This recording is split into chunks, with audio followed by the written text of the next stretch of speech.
Sorry about that. We lost electricity for it blipped and just knocked us all off. Wouldn't you love that?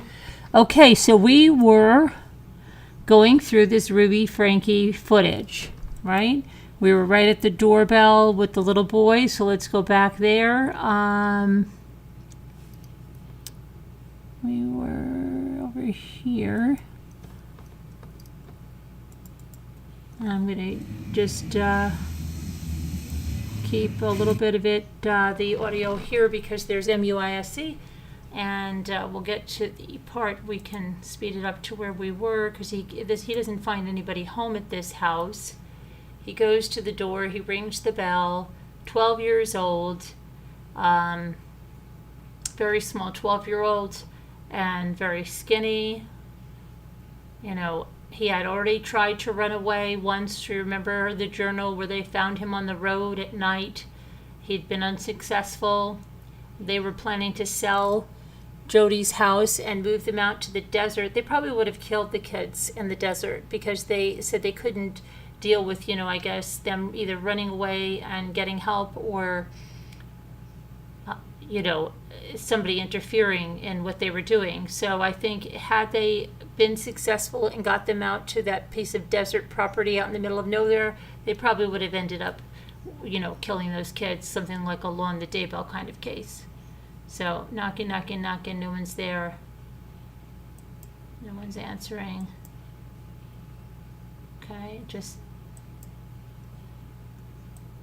is before I go into the other house. He's just waiting, and then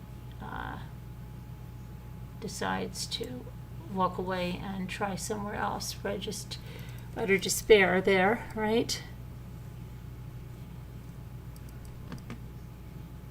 See, and those are pictures. I have to go through this because this is just walking up to the house. This is, let me see, this one. This is the other house when the ambulance is arriving.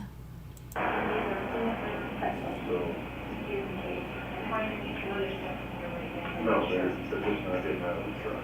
Okay. Okay. Thanks. Bye. These folks are going to examine you. These folks are going to examine you. He said that these people were very, very nice. Let's see what this one is.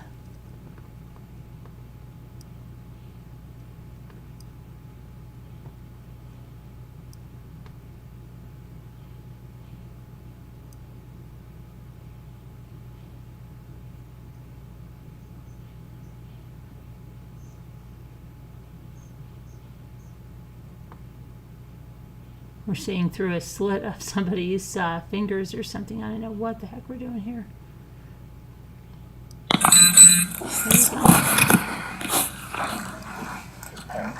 Hey Jodi, how are you?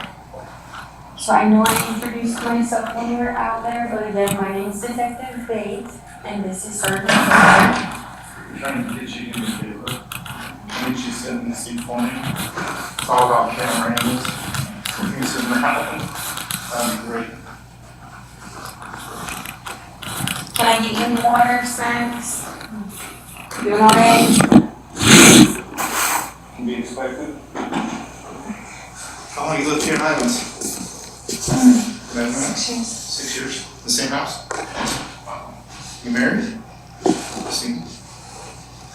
Where'd you move from? Is County. And how long were you up there for? I'm a little nervous. You're to be honest with you, if I was sitting over there, I'd be a little nervous too. So don't worry about it. We're just here to talk, to get your side. And right now we're just asking you just 2 quick questions. Like how long you lived here, that kind of thing. I watched too many detective movies. How are you? Which one's your favorite? Me too. You can't, honestly, I sit there and I'm married and I sit there and watch those with my wife and I say that, we don't, that's not how we do it. That's not right. So there's some good ones out there, don't get me wrong. But most of them are probably a little off base. We're not as mean, I won't get up and beat you up. We don't do that. We just want to get to know you a little, so if you just kind of want to share a little about yourself and what brought you down here and... So I trust my attorney. He said, don't say anything. And I said, I have nothing to hide. And he's like, I know that, but just let me be there with you when we talk. So you guys seem nice people. Yeah. I'm not trying to hide anything. Like I'm difficult.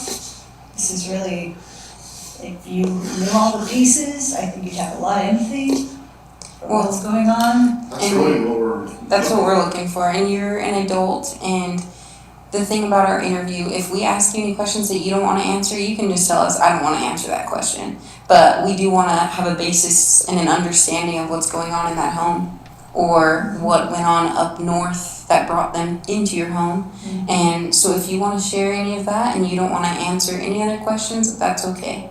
I'd like to just tell you, but I don't know who you are. I don't know if you're gonna flip my words. I don't know. And that's the good thing about cameras. Everything, it's pretty much double recorded, audio, video, and it's for the safety of for you and for us, because we don't want to flip your words. And this will all be pretty much right there to support you. So we're not going to use anything against you. He's so insistent, man. He's an honest, good man. Goes to church. I trust him. Why would he say that to me then? I don't know. I don't know your attorney, to be honest. Well, I'm just saying he's He's a good, honest man. Yeah, I don't And know. I'm an honest person as well, so we get along great. And he just said, do not say anything. Maybe just as an attorney, They always say that. they always want to be with their client. I'm not sure. But like I said, at any time, if you don't want to answer a question, you don't have to. So the ball's really in your court on what you do want to answer and what you don't. So, Well, I think it looks bad that I don't want to answer anything, but it's not because I'm trying to be difficult. I'm really hanging on what he told me to do. mhm. Yeah, who's your attorney? Adam, She can't remember his name. his father's an attorney, his brother's an Is he attorney. local? Yeah, Is he? Oh, I don't know. he's on Oh my gosh, she doesn't know her the attorney's street name. where the town hall is. On the street with the Oh, town. They all have the same name. The whole reason we're sitting here today is there's a lot of questions we have that we just maybe misunderstandings that we just need clarified. I And know, and I'd love to tell you if he were here, because I don't know, I don't know what's gonna happen with what I say.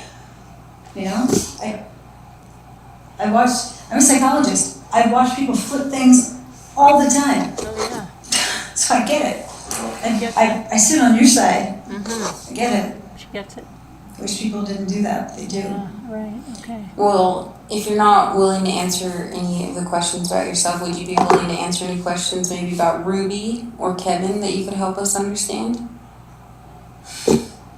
We just honestly want to understand what their dynamic is, what happened to the children, what caused their separation. Right. And after talking to Kevin, it sounds like you know a lot about their dynamic and their relationship. So if you could help us understand that at the least, that would be awesome. And that's nothing incriminating towards yourself because it's not pertaining to you. So if you could help us understand that. Jodi, we're gonna do this. You asked for your attorney, and we'll leave it at that. We'd like to maybe talk to you later when you have your attorney here present, Absolutely. and we'll He go made down an there, okay? appointment at 4 She, on you made Friday an appointment here. with, and you're at 4? He talked to the officer and Okay. said, can we make a time? And he said out loud, do not talk to them. Hi, Auntie Minnie. Yeah, okay. Well, I'll talk and see if we can schedule that, and maybe that's just something we just do with your attorney. Okay? Do you have any questions for us, or anything we can answer in the meantime? No. Okay. No. Alright, appreciate your time. We'll, we have you hang tight in here, and then we'll come back and get you, and we'll be on our way, okay? Thank you. Thank you. All right, let's see what's next up in here in this. Let's see. Citation, it says.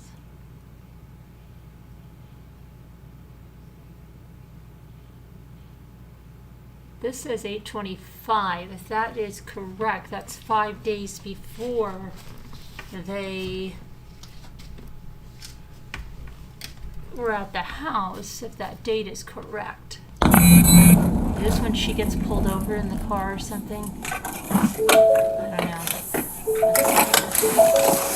Like I said, I'm going through all these files with you. Oh, that's when she was pulled over, I believe.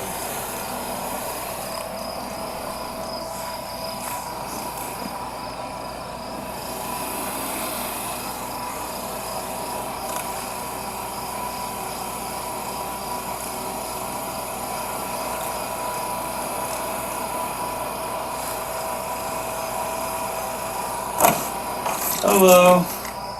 You know how fast you're going right there? Okay. Got you going 57 and a 35.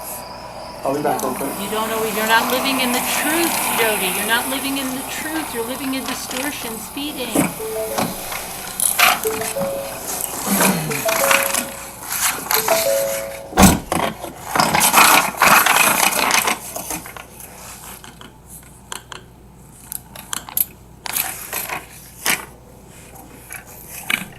Control 12X 1927 by number. Hi. 162-271-333. Copy.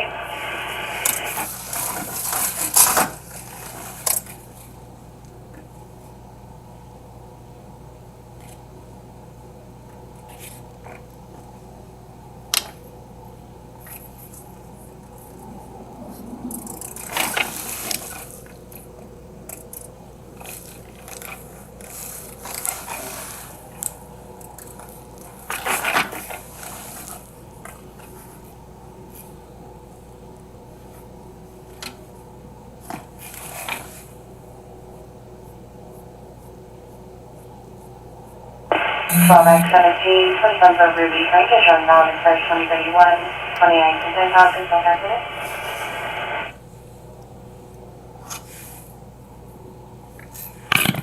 It's gonna be 10-9. Tier 27 for Ruby Freight is showing valid expiration 2031, now please verify and submit 29 consent. Copy that, thank you.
So this is 5 days before. 5 days before the little boy ran away. If Lauren will go.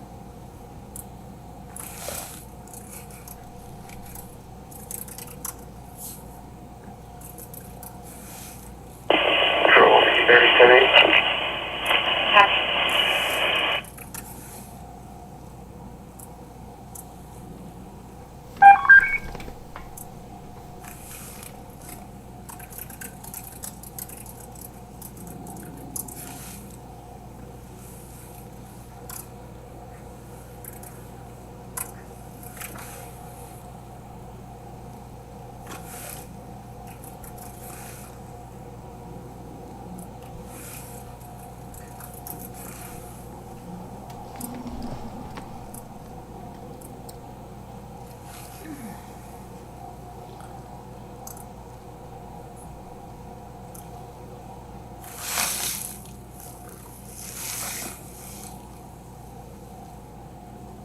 know, this is taking a long time, isn't it?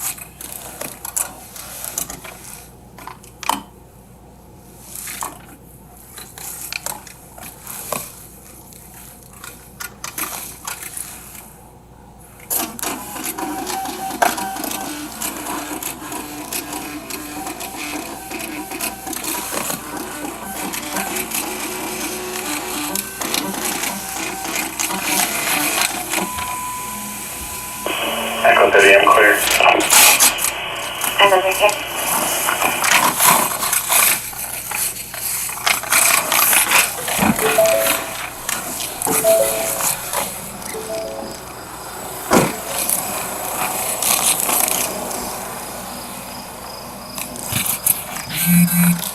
Okay, here's your info back. A citation for speed, got you on 57 and a 35. I wrote you down for a 50. You have 5 days, no more 14 contacts, Santa Clara Justice 5 Court. days, she was It shows arrested. right there in that little box right there. And then just has a phone number right there. Okay, any questions for me? Okay, just slow down for me, please. Thank you. Your mother's not living in the truth. She's not following the law.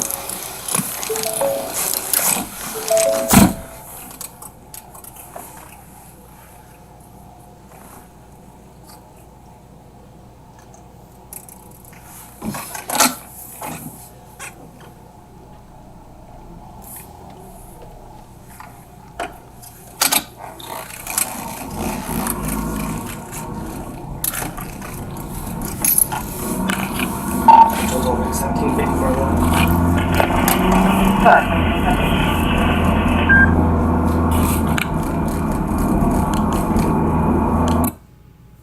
Okay, that was citation. This is walking up to the house. Blurs.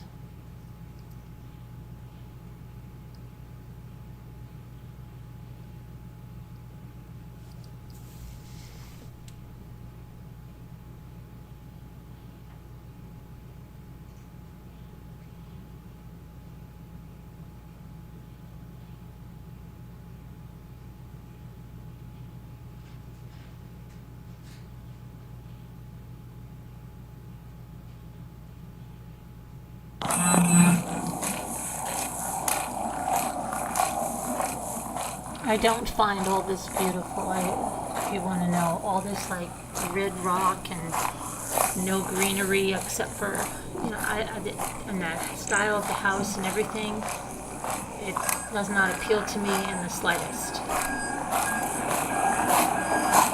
Sorry for those I offended. This is the neighbor's house when they were going to see the little boy. Okay, that one now. He has duct tape around Big his injuries, there's sores around them. Yeah, there's sores around him. I think the good chance he's been, And he also has. oh, and he has it around his wrist ankle. as well. And his wrist as well. Okay, this boy has been. Needs immediate attention. Mhm. Oh, he was such a good kid. Don't you This kid is awfully stupid. I think he's stupid. She's told him he's such a good kid.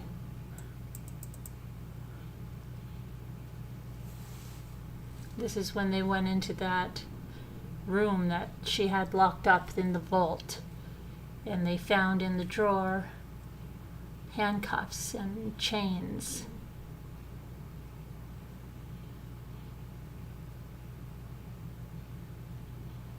And rope. Handcuffs, chain, and rope.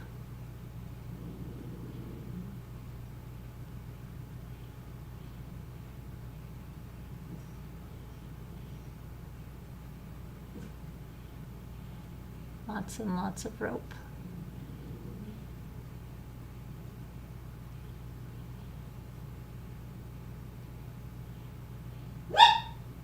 Rope, rope, rope. Handcuff, chains, and rope. I think that's the end of that one. Is that? No, there's still more on that.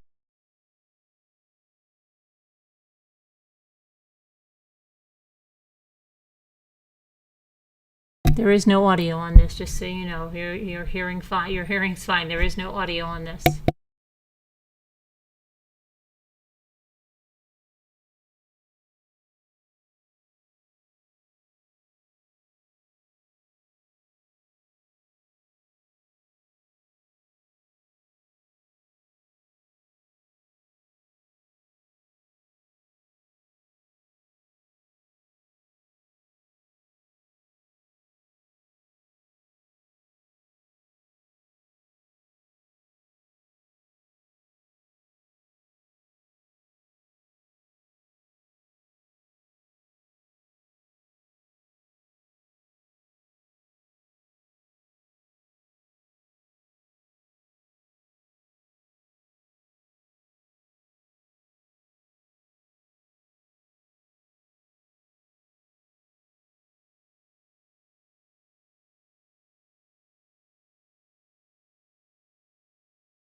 She's got very, see the power spray? Those are like extreme. What is that? See that stuff? That XRZ XR2 power spray. And in the garage they have like cases and cases of vinegar.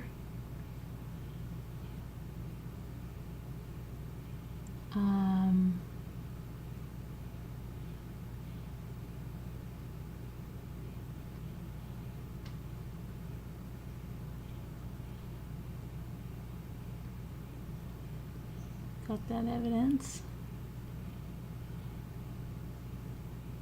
That's that Murphy bed in there.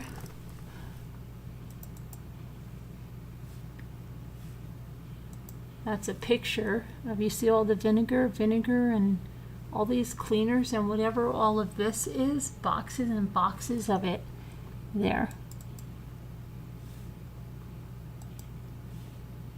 Here there's boxes of CDs and photo albums there.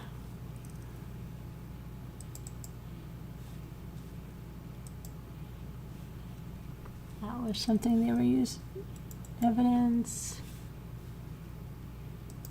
Taking a picture of that circle impression there. And then picture of that, the yard.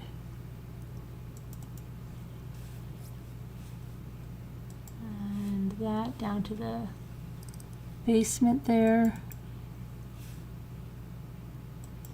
And here, look, these look like gloves, sterile gloves, like wearing during an operation. It looked like she, and the bandages,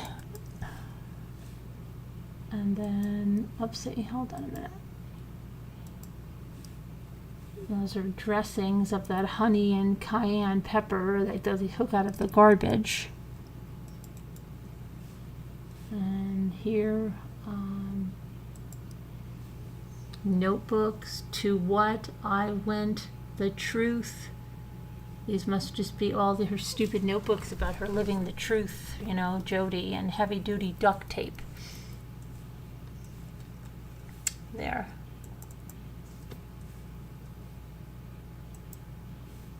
It's a boat or something that was in there. Let's see over here. Doodly doodly doo.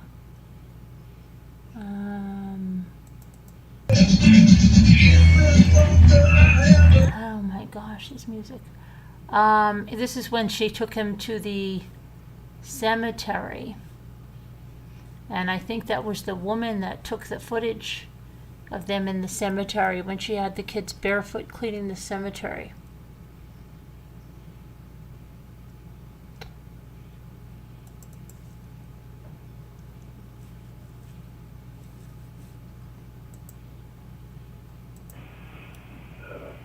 So he escaped. He escaped. We need the police here now. You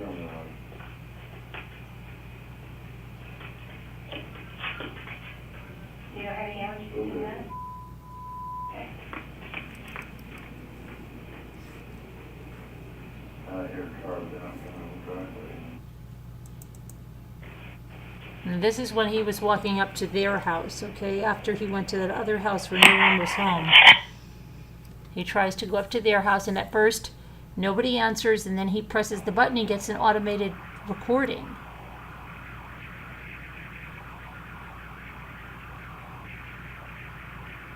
And answer the door right now, but if you'd like to leave a message, you can do it now. He doesn't leave a message, he starts to walk away. Dejected again. Nobody's home. He needs help. How long before they find him? Right again. What's he gonna do?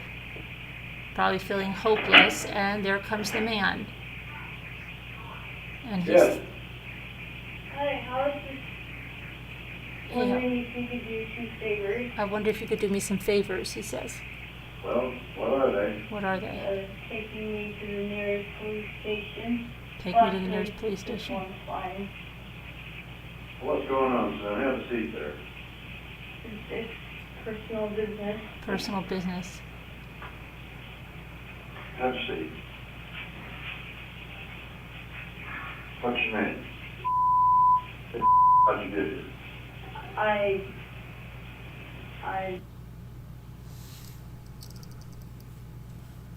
Okay, hang on. I gotta get some more stuff here. Let's see where we are.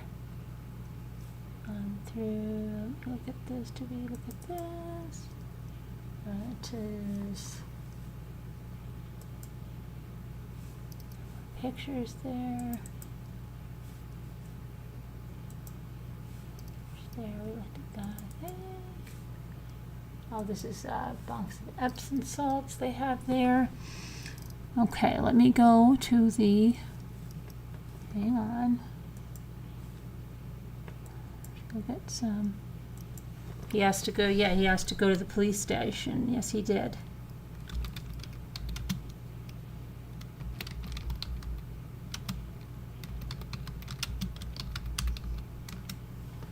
Okay.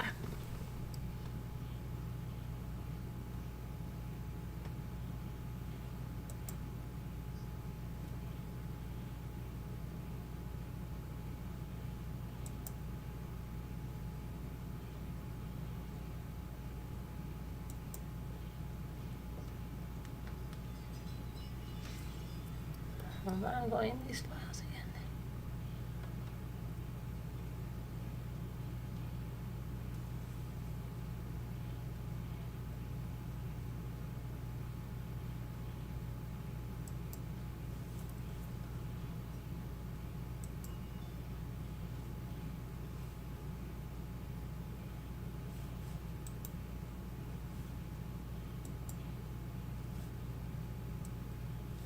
There's their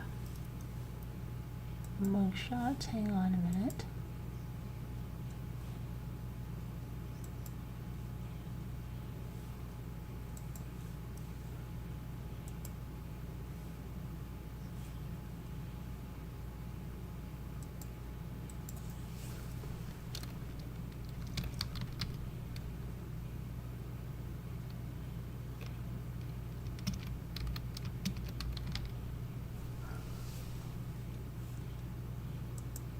Oh, shoot, I just.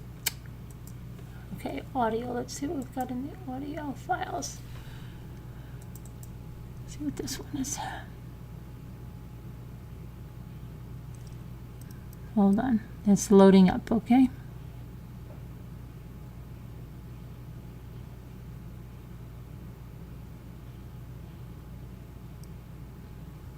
It's loading up.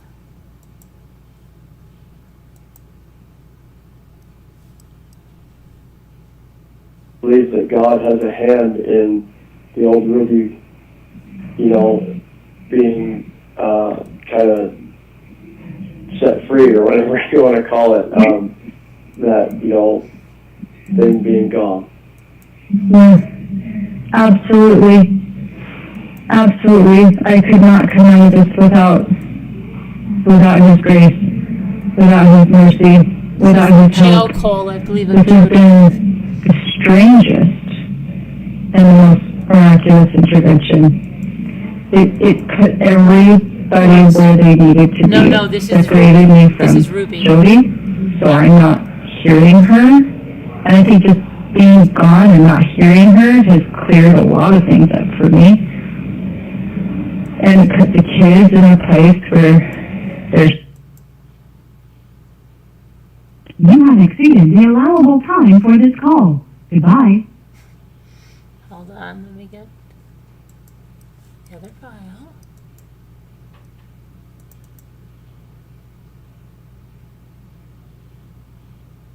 Exceeded the allowable time for this call. Goodbye.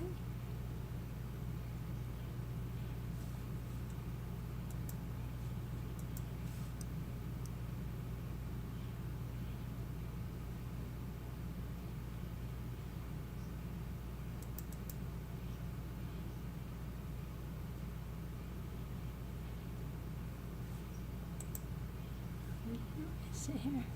I think this is this one. Hang on.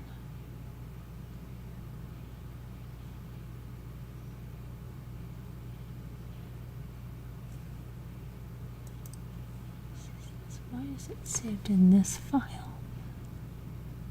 Oh no, Frankie. No, you had to put her in a chair. It was horrible. It was torturous last night, hearing the screaming and the banging and people. It's like, okay, that's upsetting.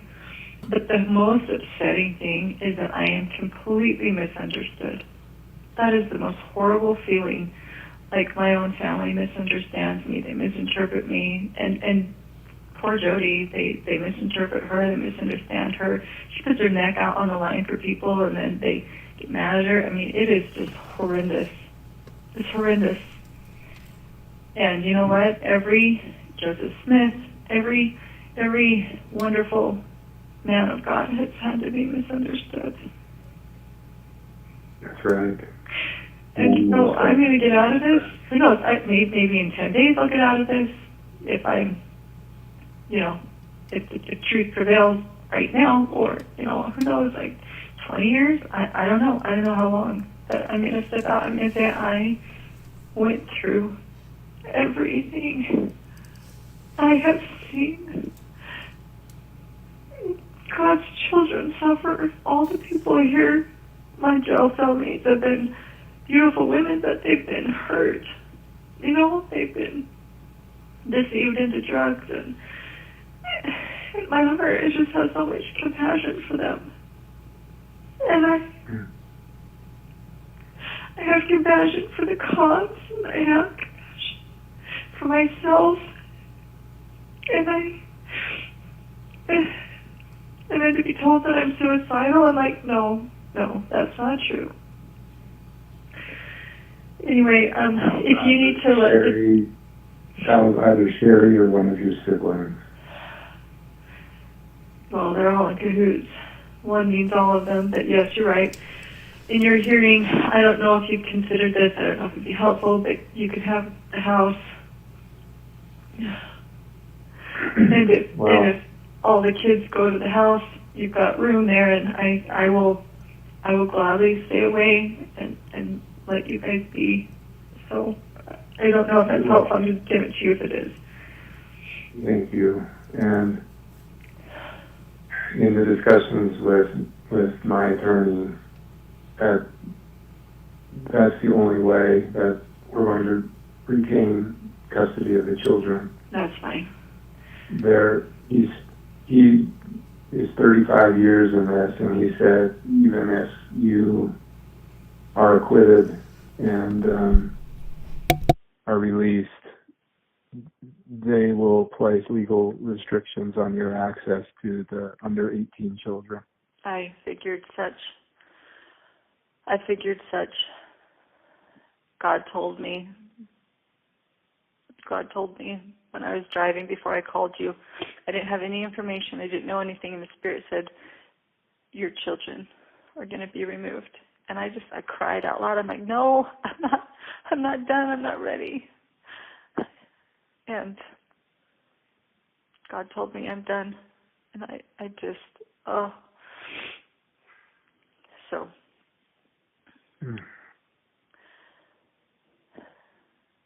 Satan has taken everything away from me that I love. And I'm a good woman. I don't do naughty things.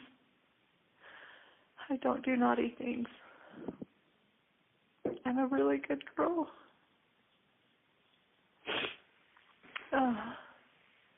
Ruby, I'm going to do everything that I can to keep truth in our family, and thank you. I'm committed to our family. I'm committed to you and our marriage. This is Ruby talking to Kevin. Thank you. I will be here to support you in any way that I can. Well, thank you for stepping up. He's just been away from his kids for over a year. I do need to go, but okay. All right. Call me back when or if you need. When will you find out? How can I call you? When should I call so I find out what they say? I don't know how long this will go, but if you call this afternoon, I will know. This is a preliminary hearing, so there will be no. Okay. Well, it's hard to get a phone around here. I asked for a phone and it took hours to get it, so it may not be until later tonight. Okay. That's fine. Okay. All right. Good luck. I will be praying for you. Okay. Thank you. Bye. Goodbye. Bye.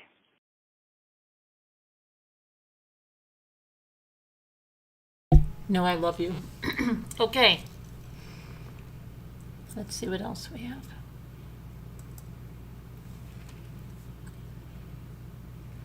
Well, that was the first call where she was, this is the first call. This first call you heard was a call in December when she had been away from Jodi. Here she was defending Jodi.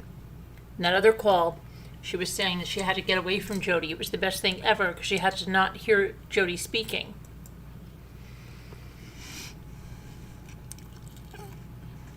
Okay, the next one is his interview. Now, I have this up by itself, but we're going to listen to it now.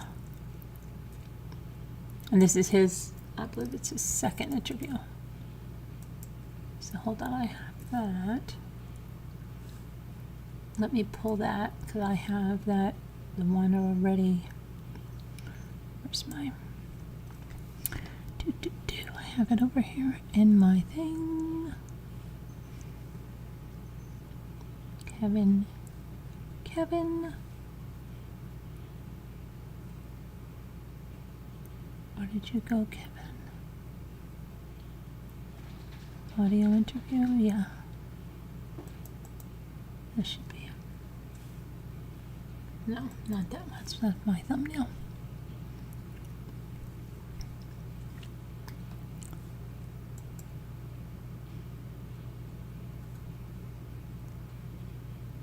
Here we go. Thank you for meeting with us. Were you there the first? I was there. I don't think I interviewed with you. Okay. Lieutenant Studley was with me the first time. I don't So. remember a lot. Yeah, oh, you're okay. I don't blame you. It's a lot all at once, and Usually long time no see is a good thing when you're dealing with a detective. right? Yeah, but I know that both of my kids have mentioned both of you by names, and particularly with you. And It's a good kid. Do you guys by chance have a card? I do in the car, Okay. but not Okay. on me. So I'll grab that for you though. Okay. So, like I talked to Mr. Kester about, I just want this to be totally ran by you. I won't ask you any questions that are incriminating. We're not looking at you as a suspect or anything like that. We just are more curious of the dynamic and Jodi coming into your relationship, your lives. So, if you kind of just want to walk us through that on how she came into your lives and then where things started to change. Jodi, you mean? Jodi. Or Jodi. I thought Jodi. you said Julie, but Oh, you meant Jodi. Jodi. Yeah, Yeah, yes. Jodi. Yeah. yeah, I can do that. I'll ask first, have you found the pen papers? The pen papers. So we found quite a bit They're- of different We journals. believe they're on the computer, and the rest of them are sealed, like they're trying to mail them off. But we do not have a direct copy of it, no. Because my understanding was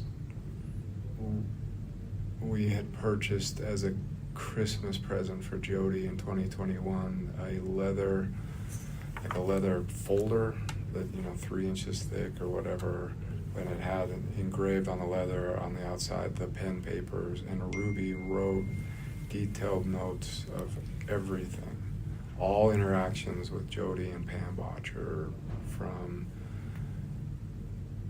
August 2021 until I don't know when. And you're saying something like, is it like a satchel looking leather bit, or is it more like a binder? No, it's like I didn't even know what to call it. But it's flat. You it's said well, we yeah. got something It's So you just like a see shorter, because we do have Ruby's journal, which is from those dates that you mentioned. these about this things big? are going to be so. She wouldn't write the stuff she wrote in the pen paper. She would not write in her journal. The stuff she wrote in the pen papers was not intended to be read by anybody until God would decree them to be written as scripture for the whole world to read. Okay. I believe that's what we have that. have. Okay. Because you're saying the pen would be different, correct? It's like a. Well, it was just in a thing called the pen papers. So it was, and that's how Ruby referred to those papers. Yeah. So it described all of the visions and trances and everything that Jodi and How Ruby thick- went into. How thick would you say it was? It was like 3 inches thick or so. And there were hundreds of pages of written documents that Ruby had.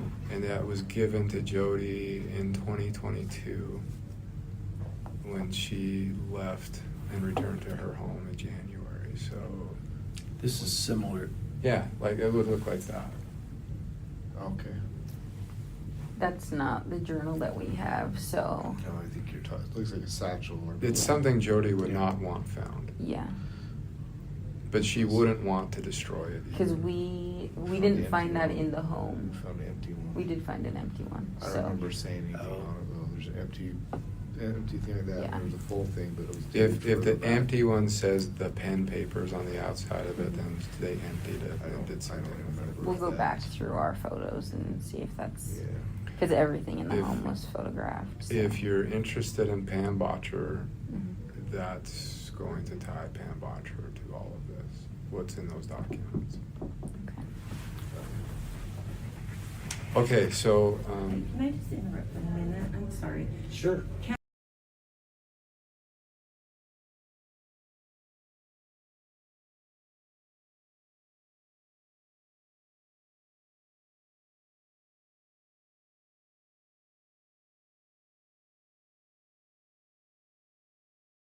is it okay to bring the puppies? Yes, we want the puppies, right? Okay. Okay, so why don't you finish here and then call me when you're done and we'll, Okay. Hey, will you let the bailiff know we're in here so she can bring us a copy of the order? okay, let me see if I can find it. Okay. Thank you.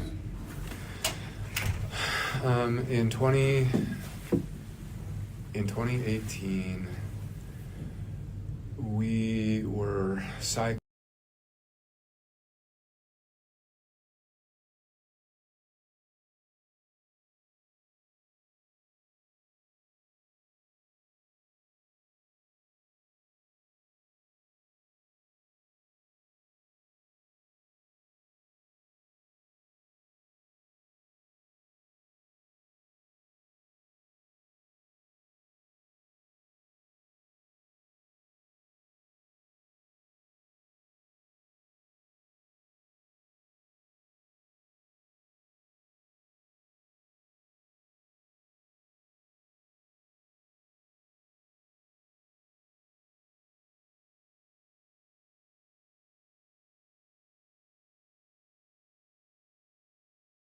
And that's going to be hard to find in today's world. Good luck. Ruby had a very close friend named Paige Hannah, who lives in Mapleton, who was a massive fan of Connections and Jodi Hildebrandt. In fact, the Hannahs are on the cover of their book. If you've probably seen them. And so Ruby started to speak with Jodi towards the end of 2018, early 2019, with the intention of having her be the therapist. She was going to be their therapist. She ended up Jodi moving in with always them. had a larger interest in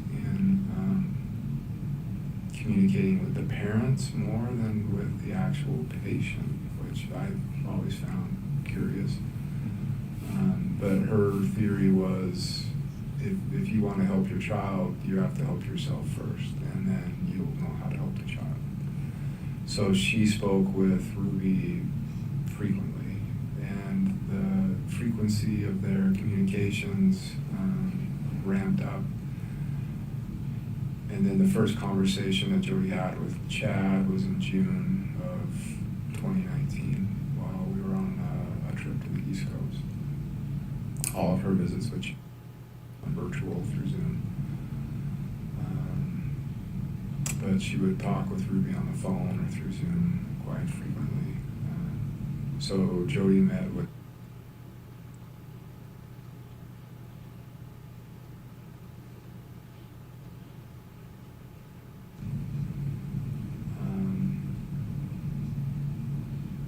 things got really, it got strange around the No, it was always strange. fall of 2020. The Hannahs were trying to convince and bring Ruby into thank you. Thanks.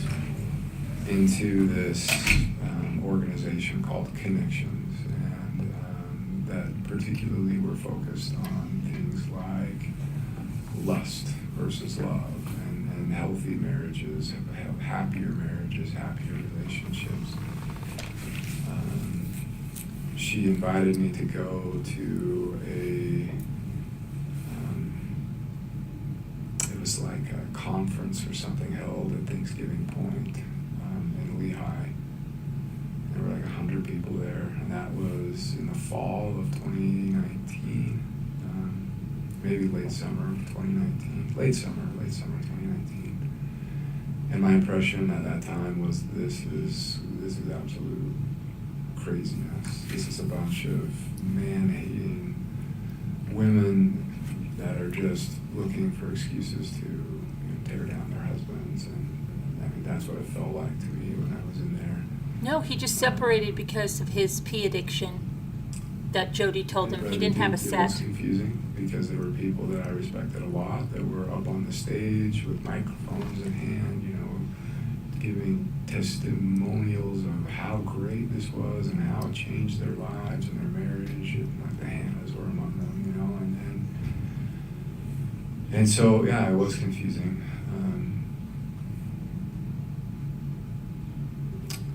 Ruby, then we went on a trip with the Hannahs to the UK in October of 2019, and I swear the whole objective of the trip was to convince me to get into Connections, because all of them were in it except me, but they made some really eloquent arguments, and I agreed to join a men's group with Jodi in January of 2020, and I would do it for 3 months.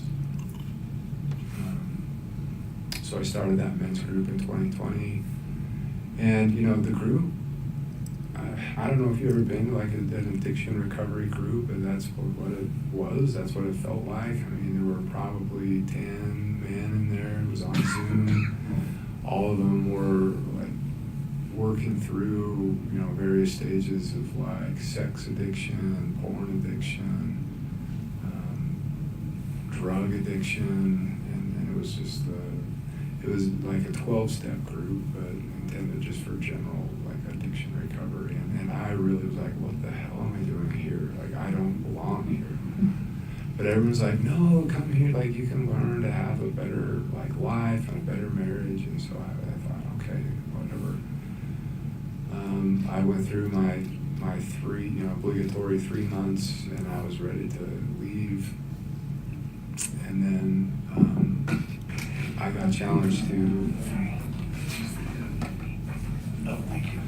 And then I got challenged to sit down and have a vulnerable conversation with my wife and ask her how my lustful choices have affected her. And to me that was like a loaded question. I thought, I still didn't see what I had done or anything that would constitute any form of abuse or anything like that. But I did. I took the challenge and I sat down, and for 2 hours Ruby very emotionally just shared how she felt in our marriage and how the things that I, over 20 years of marriage, asking for sex as a husband frequently, or asking her to wear lingerie or things like that, how that made her feel. And it was really emotional, and it touched me. I I didn't realize that she felt so strongly about that she felt so hurt by that. And so I committed that I would really give it a go. And I stayed in the men's group. And so, in that men's group, I met with Jodi every week, with the other men that were in the group. And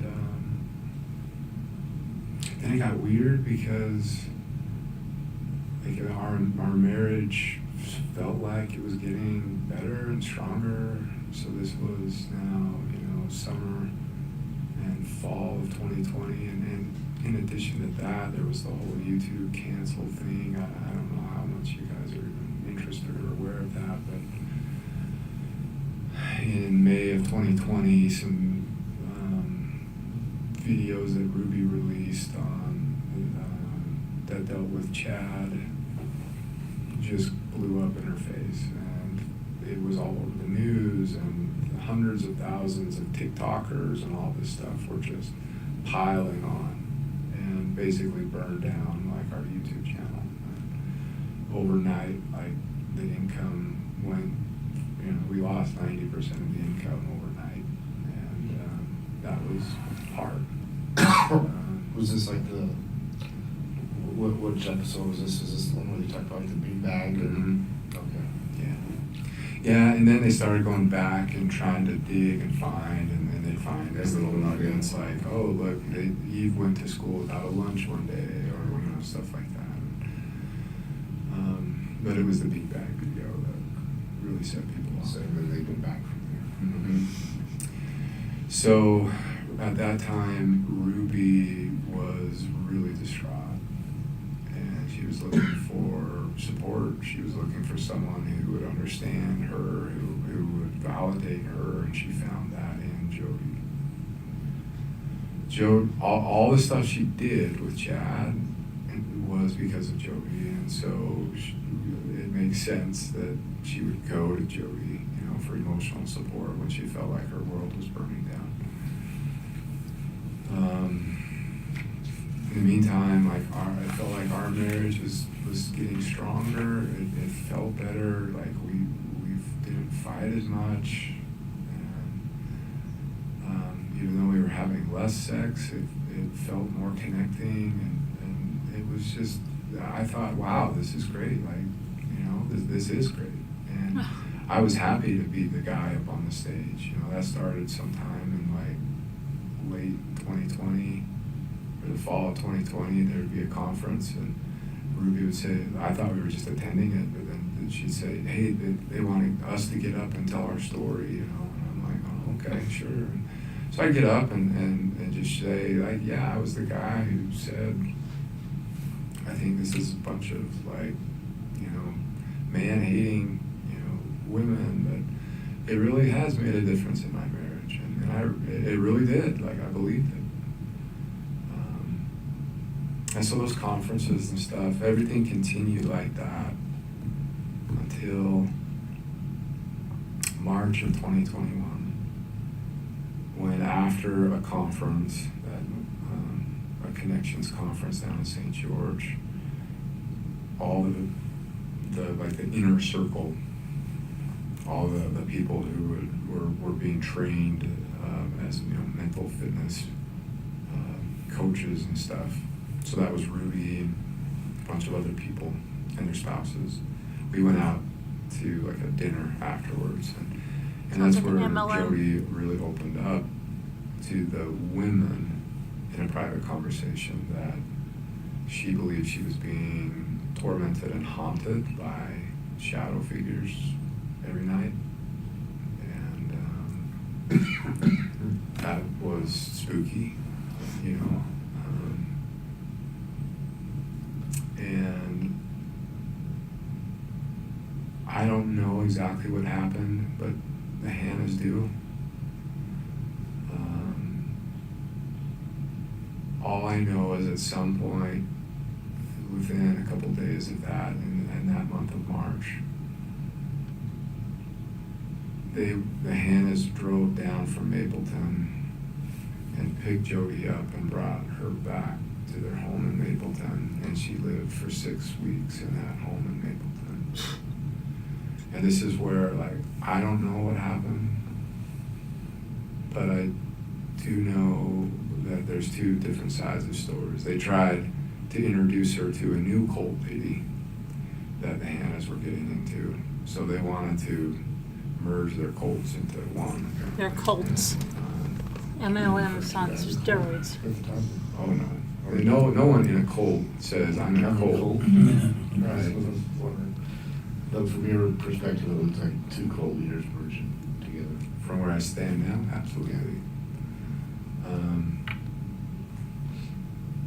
According to Jodi, she was held against her will for 6 weeks. Was kidnapped and she escaped. Oh, isn't that interesting? According to the Hannahs, after 6 weeks of Jodi stabbing herself with forks and knives, cutting herself, and wanting to commit suicide and trying to seduce the husband of the family. Wow. They kicked her out. I don't know what's the truth. Wow, did you hear Maybe that? a little bit of both, I don't know. But the point is, So this is interesting. somewhere around mid-April, Jodi was back in her home in Ivins, and she was a hot mess. So this is interesting. So where the heck did I hear that? Where did we hear last night that Jodi, well, I guess it was the stuff we were going through last night, that Jodi had moved in with the Frankies because there was something that was happening, right? And then she convinced the husband here, Kevin, to move out of the house. And then she ended up going back to Ivan's and getting Ruby to go back there with the kids. He hadn't seen the kids. In the other interview, the police interview, he was more standoffish. He didn't want to tell them anything, but he said that he hadn't seen or had any contact, even with the older kids, in over a year. So now, whoever these other people with this cult, which is calling a cult, which kind of, they're talking about this connections thing, which I thought was Jodi's thing, or the connections, but that these Hannahs, they were involved in it. They took him to the UK to try to get him to be involved in it. Sounds like an MLM on steroids. And we know that a lot of the Mormon people are very into those MLMs. So I think then it takes it a step further and turns that MLM into a cult. And they're running a business and a cult. The cult's a big business. So then they went to, where did he say they went to? St. George? And Ruby was then saying she's being attacked by shadow figures. And that was troublesome. And then he said Jodi doesn't go back to Ivan's. She goes and lives with these Hannah people for 6 weeks. And she says at the end of it, she was kidnapped and held against her will and escaped. And the Hannahs say that Jodi was stabbing herself with forks and stuff and trying to seduce the husband. And apparently Jodi was the one that sat and spoke with all of these pee-addicted dads. Isn't that funny, right? All these dads that she convinced that they were addicted to pee and stuff, right? This is crazy. And maybe that was the situation when he just said she went back to Ivan's and she was a hot mess. Maybe that's why she had to then move in with the Frankies, because it's normal to have your therapist, your child therapist at that, move in with you. And yes, last night we heard that when she moved in with them, she was even accompanying them on their anniversary dinners, because that's normal too, right? Yeah, let's listen to this, more of this. This is crazy. And she reached out to Ruby for help.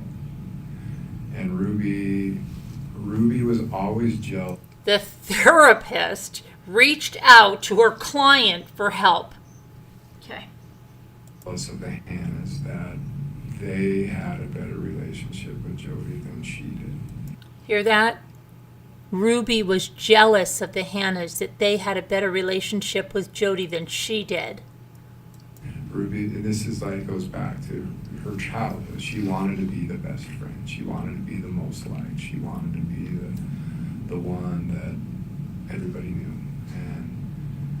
And so it hurt her that she felt like she was being excluded from what was going on at the Hannah's house. And then she'd say, why so many secrets? And the Hannahs would say, it's not secret, it's sacred. And when the time's right, you can know too, you know. So we went down to Jodi's house in May of 2021. That was the first time I'd ever been there. And it blew my mind, as I'm sure you have walked in there and gone, how does a therapist live like this? Like, it didn't make sense to me. But we were there, and she opened up and talked about, you know, her struggles and what was going on. And I gotta say, like, I'm a smart guy. I'm an engineer. I've designed and helped build some really big stuff. I'm a college professor. Yeah. I can't explain some of the stuff that happened while we were there.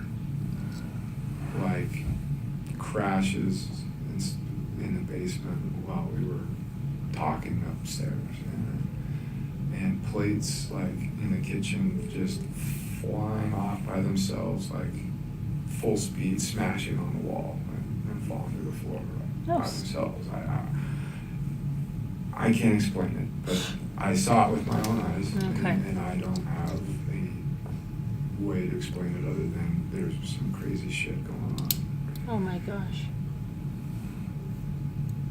Ruby was convinced that we could intervene and help Jodi.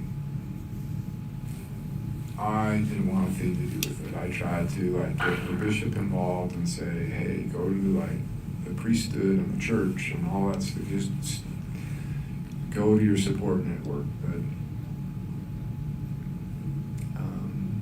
Ruby continued to be like, no, we can help. Like, she doesn't want that. Could you imagine like what happened to her reputation if this got out and stuff? Let's help her.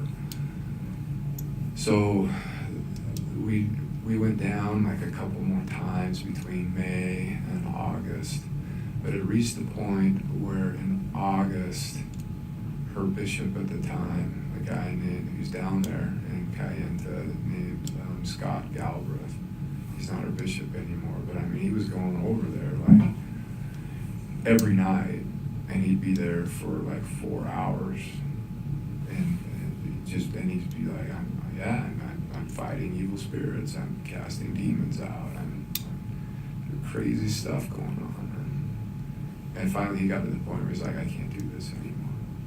Like, there needs to be some sort of resolution. It was at that point that they said, why don't you take her up to your house? And I was like, oh, hell no. I don't want this in my house. But I was beaten over the head with it. Like, that's really insensitive. You know, she's done so much to help our family. Yeah, let's take our therapist to our house. You're being selfish. You're being selfish. And she has needs, and come on, like, it won't be for long. And so I relented, and I was like, okay. Actually, you know, this could kind of be fun. Let's just make it fun, and we'll, like, she needs a vacation, so it'll be fun. Go take drives up the canyon and stuff like that. And it turned into just like crazy house. Crazy. The moment she showed up in my house, the weirdest crap started happening. Lights turning on and off, sounds of people walking in walls, and like sounds like footprints going up walls and across the ceiling. And This guy's crazy. Stuff floating around, and it was just, it was weird, and I hated it. And I became the resident exorcist. Exorcist. That was the title I came up with myself. I thought it was kind of funny, but it was my job to like go and give her blessings. Whenever she started to like go into a trance and go into possession, which started to be a lot. And Ruby would go up and check on her.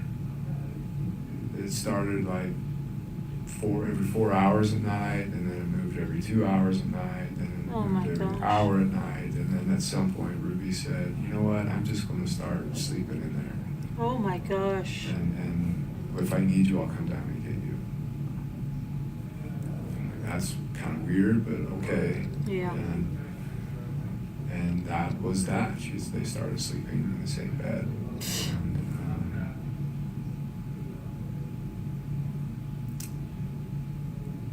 then she started having like trances and stuff.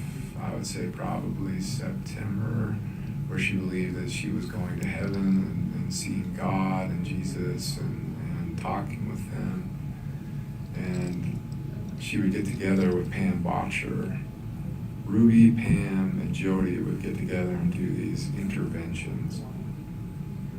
That's what they called them. Interventions, so yeah. they'd just go up and lock themselves in a room for 4 or 5 hours, and then they'd come out and they'd all just be on cloud 9, and Ruby would share with me like she had this amazing vision, and I wrote it and recorded it all down, and we have a work to do from God, and you're part of it, and the bishop's part of it, and we're all part of bringing all this stuff to the world. And so it was, and it continued like that until I wanted to move on with life. And I would call it dragging my heels, so that was around October. And Jodi flipped out because during one intervention, Chad was in the backyard with a bunch of friends, and it was my job to keep all the kids contained in the basement watching movies or playing video games. And I took the dog on a walk, and I thought they were done, but they weren't done. And Chad had all his high school friends over in the backyard. Jodi flipped out. She was ready to come back to Ivan's on her own that night, and Ruby and Pam talked her into staying. But that was the first night where Ruby said, "I want a separation from you." And it was an in-home separation. And so it was,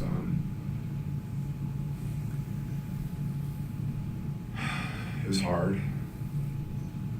Basically, there were all these rules now placed on me. Like, I could leave when I wanted, but I couldn't come back until Ruby gave me permission. I couldn't come into the kitchen to eat until Ruby gave me permission. Oh my gosh. Upstairs where Jodi roamed was completely off limits. Oh my I couldn't go gosh. upstairs anymore in my own house. And there would be, Ruby would dictate all of the terms of how our interactions would be, when we would talk, and that was hard. And it was during that time that I really became, I would say, dependent upon Ruby. Like, if she said a kind word to me, like, my whole day was made, right? Oh my gosh, this guy. So that separation continued all the way up until Who he sounds the like. holidays, maybe the last week of December, first week of January, and then Ruby ended that separation.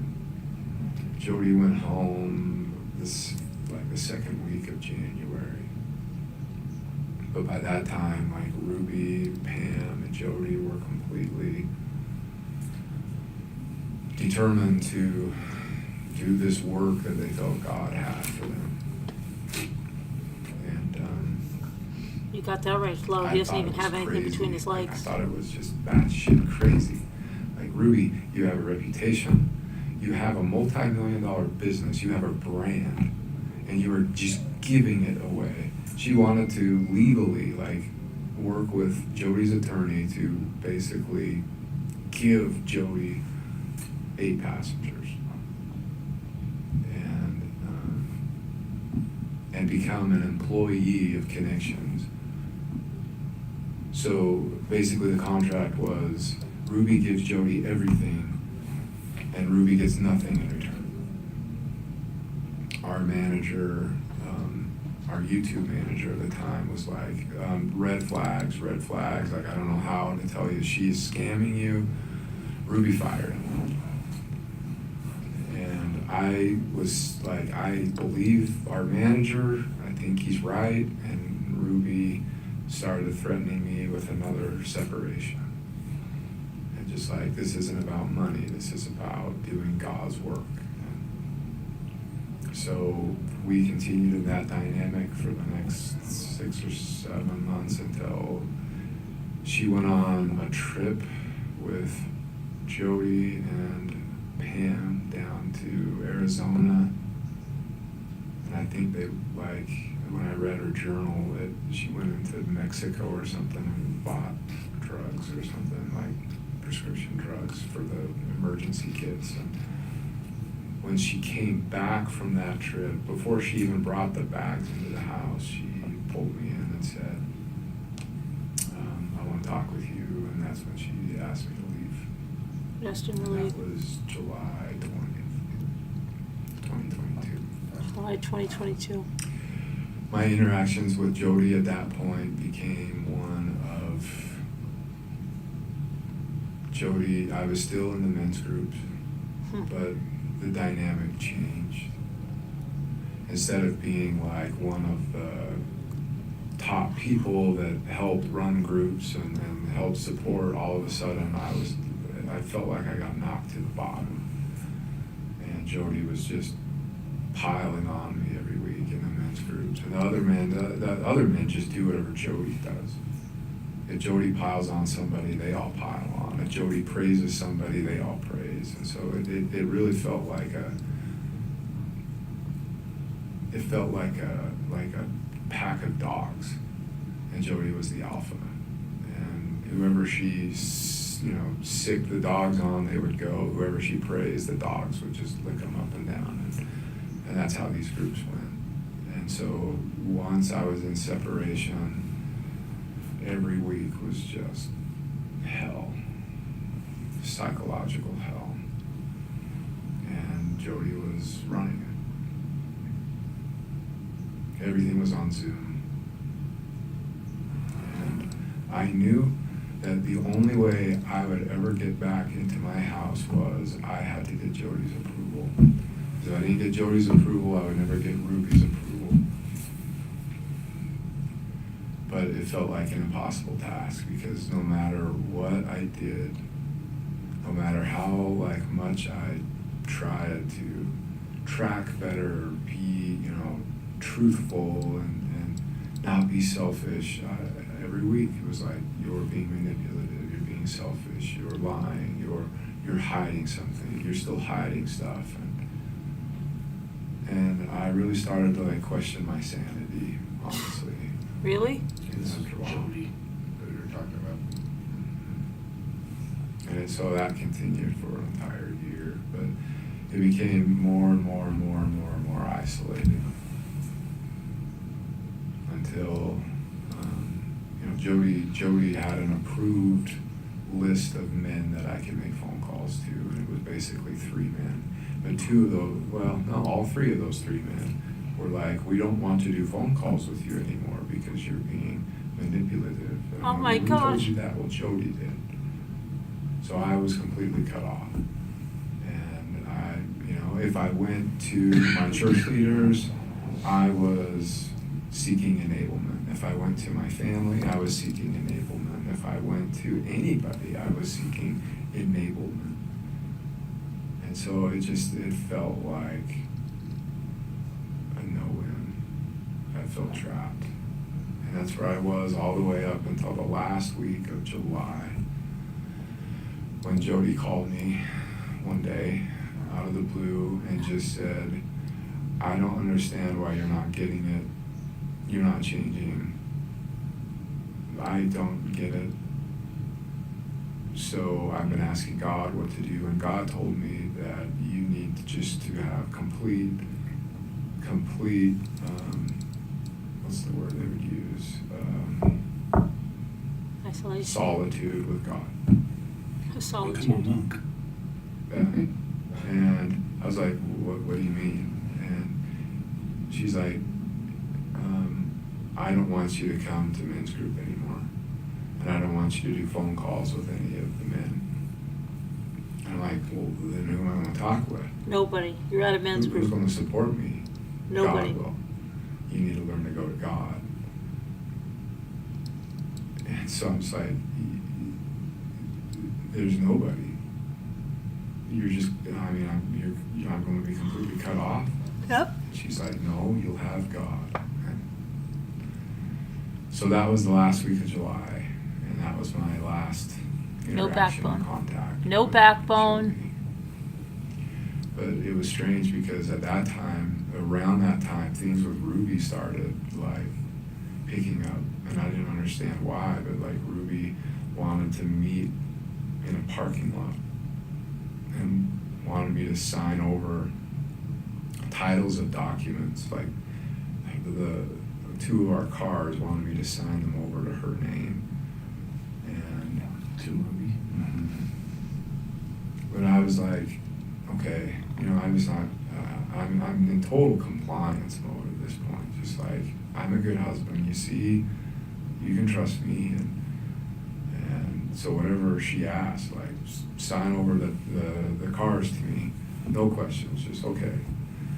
And then another thing, she was like, I might want to do an investment, but I will need your signature. Do you trust me enough that I could get your signature if College I wanted professor to pursue flow. my own investment? Yeah, sure. Whatever you say. How big of an investment was she talking about? What did she tell you? She never did, and I never signed anything. She never brought anything to me. But when I returned to the house, everything was packed up, and a neighbor came over and said she asked for the HOA rules and mentioned to him that she wanted to rent the house out, which I was like, yeah, are you kidding me? And apparently she wanted to sell the house, but couldn't because my name is on the mortgage. And I think that's what she was talking about of, will you sign something if I just put it in front of you? And you know what? I probably would have. Like, that's how messed up I was. I'm glad you didn't. Me too. That would have been disastrous. Yeah. But I can't describe to you what torture and hell it was to live an entire, it was more than a month really, in complete isolation. Believing that I was like evil and, I mean, manipulative and lying and selfish, and that I had abandoned my family, and that I was more interested in my selfishness than my family. And I think moving forward, you going through that is going to be extremely helpful. I felt that way because a lot of those are the same words that were used with them, and you're going to understand how they felt, you know. We've already talked about that, Yeah. actually. And the couple of times we've met, I've said, this is how I felt. Did you feel that way? Like, yes, this is how I felt. Like, when we each confess to things that we didn't do, I'm like, I confess to things I never did, but I was so scared. And he's like, that's what I did too. So we connected on that level, you know, and it's crazy that anybody can get to that level of desperation, but we were there. We were there. And this was end Give me a break, Guy. End of July 2022, or the last time we saw Jodi was 23. 23. Okay. The last communication I had with Jodi was the last week of July. Might have been like the first couple days of August. It's just It was just shortly before we made contact with you. yeah, Or a you month. made contact with us. A month before. Yeah.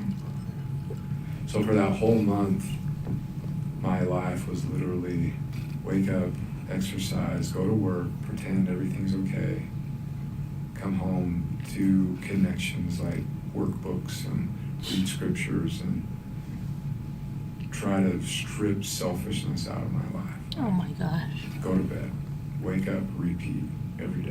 Boom, boom, boom, boom, boom. I mean, I was so upside down. And my plan was in 6 months I get to reach back out to Jodi again, and she'll let me back in the group, and then I can prove. Oh, I don't know if I heard a door knock, but Might be the kids. might be. Oh, And we can. has it been an hour? I told you it wouldn't take an hour. I'm sorry. We're good too if you need to head out. That was seriously. I guess We just wanted, yeah. the only question I would have, just going back, you said that she was having like these visions of like were you ever privy enough to understand or be told what those visions were? A couple of them. What were the two that they should tell you about? So, like one of them, she was walking along the beach with Jesus, and Jesus challenged her to go walk on the water, and it was a whole lesson on walking on the water. Another, she would walk with Heavenly Father and Heavenly Mother, and she learned about, she had a pet lion in heaven named Charles. I don't know why I never forgot that name, but it was like this massive lion, and she got to ride the lion and learned that, you know, all about who she was and this pet lion and all. There was another one where there was a lot of satanic ones where when she would go into possession mode, she would talk in like different voices. It was really creepy. Yeah. But the voices would say, she's ours, we're not letting go. She is Satan's bride. What? She's mine. I'm going to marry her. Oh, me too, DB. So, if she was faking it, she believed that she was trying to, or Satan wanted her as her bride. Then you said, just clarifying, so the last time you saw one of the kids was when you separated that in July, is that what I'm thinking? Of 2022. Do you have any questions for us? No, I'm just really interested in the pen papers. Like, for my own curiosity, I want to know what was going on and all of those little interventions. And I'll look back through the photos because, like I said, we documented everything in the home, whether we took it or if we didn't. And then I'll reach out to Mr. Kester and let you know. So I have But- a couple of observations when you're done. Yeah, go for it. So I always thought it was interesting, now that you mentioned that she was riding a lion, Kevin told me that when they were having these group meetings, she would never show up. She would show up on the WebEx, but in place of her person would just be this X for the connection. So it's like this Wizard of Oz thing going on. And it was, that she was never kind showed of- her face. Kind of eerie. She always covered herself. Yeah. Like, even in the hottest of summer, she would wear these hoodies. She would smell so bad. Yeah. She would never bathe, but she was trying to hide her arms and stuff because apparently Ruby told me they were just like mutilated. Mutilated. So the other thing that I think it's important for them to know is during that whole time when you were out, you had communication with Ruby maybe 3 or 4 times, but that each time, or at least on some of the occasions you spoke to her, she's telling you that everything's blissful, we're doing well, you know, everything's so much better without you. And Oh, well, that would be communicated to me by Jodi every week, okay. and the men's groups too. And it was just like, you're abandoning your family. And it always hurt so bad because it's like, I want to be with my family so bad. What do you mean I'm abandoning them? If you wanted to be with your family, you would change. You would stop being selfish. You would. Well, he wants the kids now, Flo. He wants the kids back now with him. And guess what? He wants to stop the sale of Jodi's house because the kids need counseling. Okay? First of all, where did all this money go? Where did all their money go? What happened to all their money? Now he wants to stop the sale of Jodi's house for counseling because he doesn't have insurance to take care of these kids that he wants, right? That sounds pretty suspect. I'm kind of guessing that he wants to stop the sale of Jodi's house because he wants to get money for himself. I don't trust this guy one bit. And now I think this whole little thing that, oh yes, he's talking to the little kid. Yes, I was made to confess things too. Were you? Get out of here. Get out of here. This guy is so bad. He should have been charged. He was there when they were having this series. He was there and thinks nothing what they did to the kid, that they took away his bedroom, made him sleep on a beanbag for pulling a prank on his brother. He knew all this. His first interview, he was a cocky little bastard. He wouldn't want to give them any information. Now he's there. Oh, I was just a little scared little boy. They manipulated me. I didn't know what was going on. He's really a piece of work, this guy. I'm getting ready for an inspection, my landlord. And it's scary. I'm afraid I will miss something. Oh, sorry, lovely lyrics. Oh, you're scared you'll miss something in here? Or miss something in your house?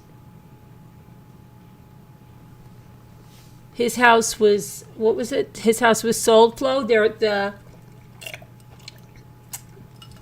well, come on. You keep being selfish, so you want it. And it was just felt like, well, how do I stop wanting it then? It's like, then you must change. Well, how do I change? Well, you gotta want it. Well, what? So how do I want it? You gotta change. It's this like perpetual cycle. Yeah, and there's no, with it. I tried to find my way into that cycle, and it felt like, you ever had a dream where there's like a problem you're trying to solve, but you can't solve it, and how frustrating you feel? That's what my life felt like. And as I'm looking back, I'm realizing there was no solution. You either had Jodi's approval or you didn't. I wasn't doing anything different than the other men in the group. But they got her approval, so they were praised and they were repenting and they were doing everything right. I, on the other hand, was manipulative and selfish and enabling and blah, blah, blah, blah, blah. And she became like the arbiter of truth, the arbiter of forgiveness, God's own mouthpiece, and it was just messed up.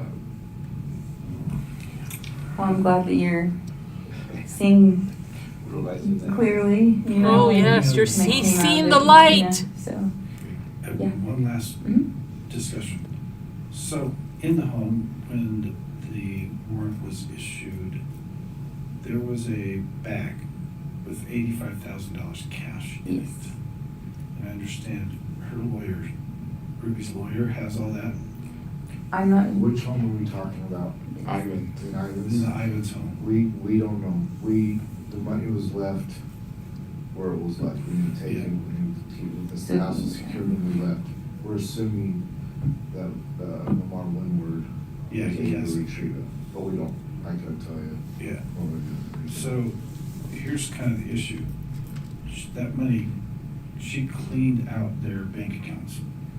The kids' savings accounts. Yeah, and yours too, your joint account. Yeah. And that's where that money came from. Mm-hmm. So I don't know if you can have, or if I need to have a discussion with the county attorney. Kevin would kind of like his kids' money back. Yeah, so it would be civilly, so I would go address that. Talk to Lamar. See what those funds are being used for. I don't think he wants to give them up. And I wouldn't either if I were him. Yeah. I think he's using it for attorney fees. Yeah. I don't know if the county attorney is gonna be able to separate that out, unless the judge has already separated it out. Even the county attorney seemed like that and go, it's civil, it's both your guys' money in some sense, and But if you The did, judge would have to divide that up to where it goes and to do that. Because he can't make sure anyone. if you did go civil though, I feel like that would be your fastest route to. It's just dirty what she did. Yeah. She stole money. She stole money from my 18-year-old son out there. And it's wrong. Well, the other thing that you did, that, I don't know, I mean, there's a lot there, but I think they need to know that while Jodi was living in your home, she was also purportedly giving therapy to Chad, and Chad was paying her. He's like, At that time, 15, we were 16? paying her. Oh, okay. It wasn't until Chad moved out that part of his therapy was he needed to pay for his own therapy. So at age 17, he was paying her $900 a month. $900 a month. Brainwashed. Dad was 17. He did. What was he doing for work? He worked at a lifeguard, basically. Okay. Lifeguard supervisor at 2 different rec centers. So it was like the majority of his check was going to Jodi. He was paying her more than he's paying rent, wasn't he? 3 times as much. That's crazy. And obviously, you see her house, and what she has, she's making, there's a lot of money going around. There's a lot of money. I don't know if we can, sorry, I'm not sure if we know where that money came from or where it went. Like, it doesn't seem like she's had income within the past little bit, so. Did her book sales, were her book sales? I can't imagine. I can't imagine they were. Anyway, I need to get my kids. Yeah, we'll so definitely you're let good. you go. Thank you so much for your time. We appreciate I it. want to cooperate though. Yeah. Anything I wanna related to cooperate now. Jodi and if I can help. You didn't want to cooperate at the first interview, not at all. Didn't even want to tell them where he lived.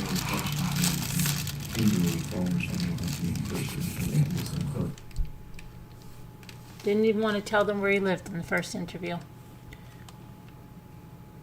Sure surely changed that tune, didn't he? Wow. Yes, he did. Surely changed that tune. Let's see what else we got.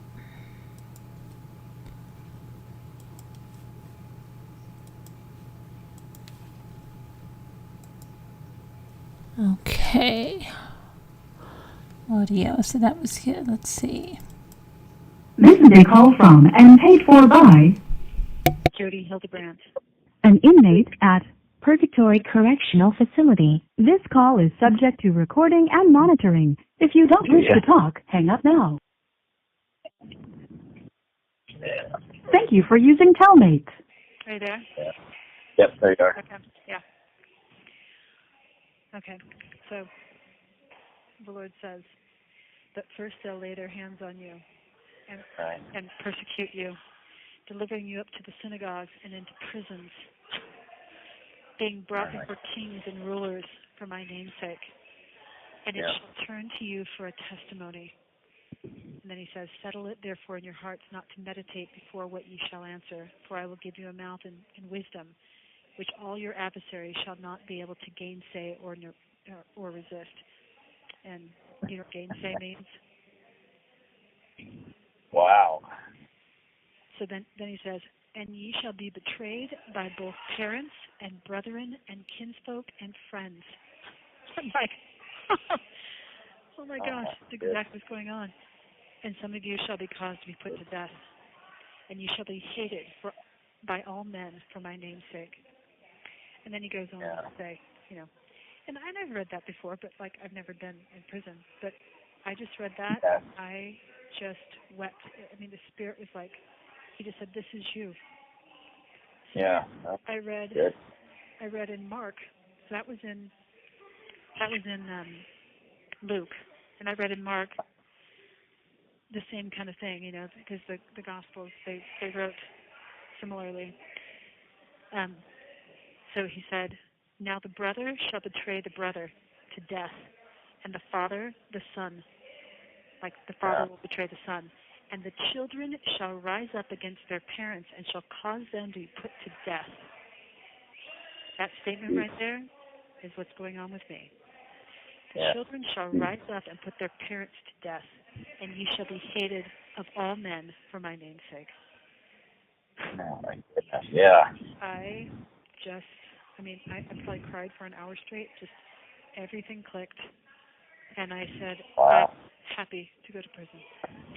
Because if you continue to read the rest of the chapter, he's like, be grateful. If you're in this situation, be grateful because you're grateful. And wow. you will be saved. And wow. Yeah, that's quite experience to read that from your perspective right now. You know, wow. Well, I have just been begging him, like, you've got to explain this to me. Like, I cannot logically figure out what's going on here. And that's it. That's what's going on. And the Spirit. Yeah. I mean,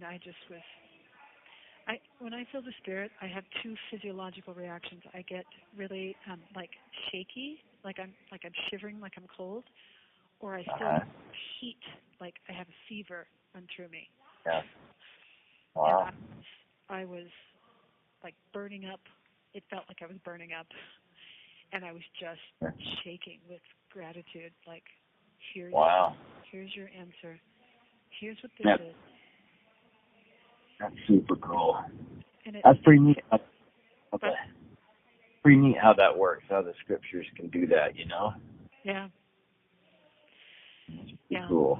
Well, like I said, I have probably every single day just been, trying to logic, trying to understand, trying to be humble, trying to say,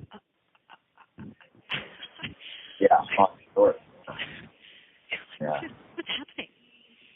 Yeah. Oh, yeah. You're living a puzzle, trying to put the pieces together. Just. Yeah. Yeah. And in Peter, First Peter, I don't have this one written down. I kind of wrote the other stuff down, so I took it down to the phone. But in First Peter, chapter 4, between verses 12 and 19, I can't remember exactly how he says it, but he's like, when you have something happen to you and it just feels like it's random, it's not random. Like this is intentional. You're it's not just some crazy active events that's going on. This is like intentional. And that First Peter chapter 4 was another one of the footnotes to refer to, that reinforced all this other stuff. I'm like, wow, this isn't just some crazy random event. This has purpose. And then I connected it to my blessing, because my blessing I've been reading like several times a day, and the blessing is pretty clear. The first paragraph of it says, these are words directly to you from your Heavenly Father, and according to your faith and diligence, they'll either be a comfort to you or they won't be. So however much diligence and faith you want to put in them. And then the next paragraph talks about, it says, you are a special spirit, chosen and reserved for these last days, and sent forth to the earth in great clouds of glory to share the gospel and prepare the people for the return of the Savior. And then it says, one of the reasons you were sent here is to share the gospel. The strongest message you will ever teach is the power of your example. And then he says, through the power of your example in the spoken word, he says, your tongue will be loosed, and you will be able to teach the gospel in far and distant nations. And then he says, through the power of your example and the spoken word, you will be a great tool in the hand of the Lord in teaching the gospel to many. So the whole paragraph about an example, I'm like, well, what's a better example than to go to prison unjustly and then go teach the gospel? Go teach the gospel. Plan on doing it. Yeah, and that's super cool. That lady that's Jewish that you've met, and what a neat thing. Yeah. Be able to share with her and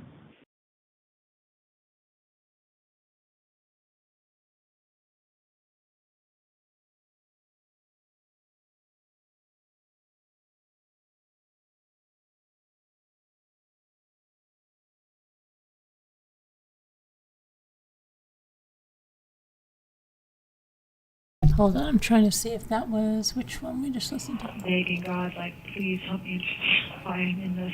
Like, it doesn't make any sense to Yeah. me. And he gave me some information yesterday, and then today really sealed it with some scriptures that I'd love to share it with you. Yeah, go ahead. You got it there. I'm reading the Articles of Faith by Talmage. This is an excellent Oh, book. I think everybody should read this book. Yep, I've read that one. That's pretty deep read in some regards. It is. It hits all the principles, with a lot of clarity. So I've got a woman that's interested in the church, so I've been reading some of this to her as well. So she's actually a Jew, and both her parents are from Jerusalem. So, really? Yeah. And she's like, oh, that's cool. I believe that Jesus is the Christ, and it's great. So this book is really Wow, that's neat. It's the Bible and the Book of Mormon at the same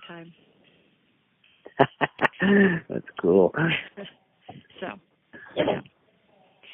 So there's a section he's talking about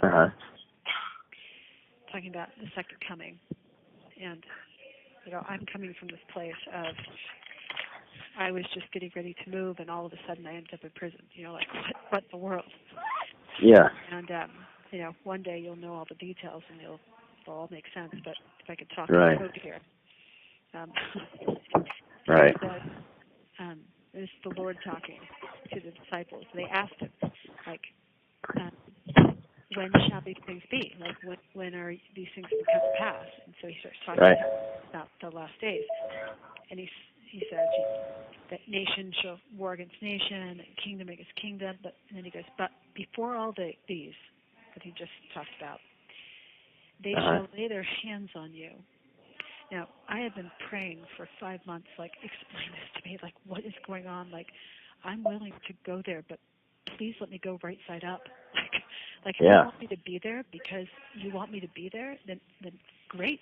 I will not resist it at all, but please help me understand. So I read this morning, and I just wept and just thanked him and thanked him because it just all click. So he says, but before all these things, nation rising against nation, they shall lay their hands on you. And I'm like, like, oh my goodness. And prosecute you. You have 1 minute remaining for this call. Back. Yep, call me back. Did you hear that? Okay. Yeah, call me back.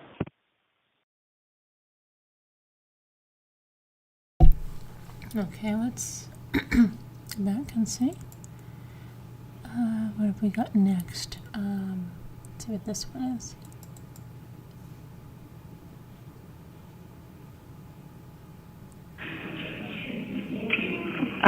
Did you see that Jodi pled guilty today? I did see that. Yes, is that a relief for you? Yeah, it's a big relief. It's a big relief. There would have been positive the other way too had she not pled guilty. There's enough evidence that she could have been convicted for life, but that would have been messy. It would have been really messy, and the kids would have. So do you and her get the same outcome no matter what now, or is there a chance that it would be different? That's a really good question. That's one that I've asked Lamar. No, we can still have different outcomes. So Ellie asked a little bit about this. I wrote it out in a text to her. But so the next thing that will happen is I will fill out, and she will fill out probation and there's another P, paperwork. And basically you go through your history and you tell them your history, which there's no history on me. There's nothing, no criminal history, no mental health history, nothing. And I'm also hiring a professional to do a mental health evaluation, just to say she's good. Like, there's no mental health problems at all. And then that will go to my probationary board. Jodi, she can lie on her paperwork, and she probably will. I don't think she's going to give them her history. But I think in the interview it's going to be apparent that she's mentally ill. And so that will affect how long someone, because they're looking, how repentant are you? How much responsibility are you taking? How are you aware that what you've done is wrong? And she's not. The only reason she pled is because she didn't want to do life. And she knew I would testify. The other thing is, on my plea deal, when I come up for probation, the prosecuting attorney can, often, if they think that you're a danger to society, will talk to the probationary board or write them a letter saying, I think she needs to stay where she is. He's going to stay neutral and not write any letter when my probation comes up, which is a really big deal. But for her, he's not going to stay neutral. So we can come up to probation, and I can get off on probation, and she may not. So what does probation look like? Like, what does that all entail? It can look like several different things, I think. I'm still learning about this, and I think I never realized how complicated it is. I always thought you pled guilty and they'd tell you how long you're in. Yeah, there's a lot of terminology to know. Yeah, and half of the stuff that is said goes over my head, and then I have to go, I come back and I ask the girls here, I'm like, what does this mean? What does this mean? Yeah. But probation could look like going home. Like, you could go home. Sometimes,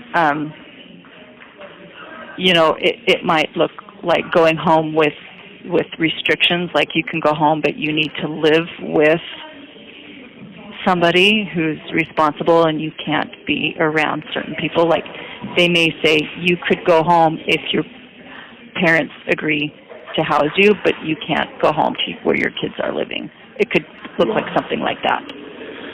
Or it could look like something where I have an ankle monitor.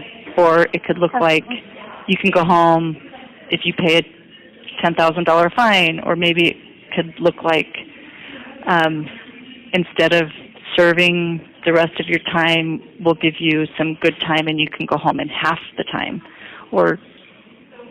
So I think that probation, getting off on probation, I think looks like there's several different ways that could happen. Oh, I see. That's good to know. Yeah. And is that usually after you've already served some time then? Say that one more time. That's after you have served some time? Yeah. Yeah. And I don't know what that is going to be. I don't know if it's... One of the girls said that it would be for me 6 months, but I've also heard it could be 4 years, and some people serve several years before they ever see their probation board. So I'm really still, I could be in there 4 years, I could be in there 30. Like, I really don't know. Yeah. And that will come in February? On February 20th. Okay. Yeah. And the news that I saw today, Jodi's sentence hearing is also February 20th. So I'm going to make a request that we be transferred in 2 different vans. I don't think they're going to accommodate that. Oh, do they? Okay, I see. Yeah, when I went to the courthouse last week, what they do, they did this when they transported me to Utah County as well. They pull all the girls. There's only 2 housing here for girls. There's not very many girls here, but there's many for the men. And so they take the girls and they put them in a cell together, in a holding cell to wait, and then they get all the men together and they put all the men in the cells, and then they start putting on the ankle bracelets and the chains and the everything on the men while you're sitting in the cell with these women you're going to the court with for an hour. You're sitting with them, and then they pull the girls out and they line you up, and then they put the shackles on you, and then they take the men out to the men's van, and then they take the women out to the women's van, and then you drive to the courthouse together, and then they take you out. How far away is your place from the courthouse there in St. George? 30 minutes, 40 minutes. Okay. And then you sit in a cell at the court. So if someone's hearing's at 9, this is what happened to me. There was a girl that went with me, and her hearing was at 9, but mine wasn't until 11. So she went in, and she had like a 5-minute hearing. And then we sat in the cell and talked for 2 hours until it was my turn. And then we rode back together. So you pretty much spend several hours together, whoever's going to the court that day with you. Interesting. So that means on February 20th, it would be you and her going together. Yeah. Okay. Yeah. When was the last time you talked to her? Was it that day? It was when we were arrested. Okay. Yeah. I left early in the morning to go to a dentist appointment with Julie. We left at like 3 in the morning, and she calls me sometime in the morning, and so I went back down.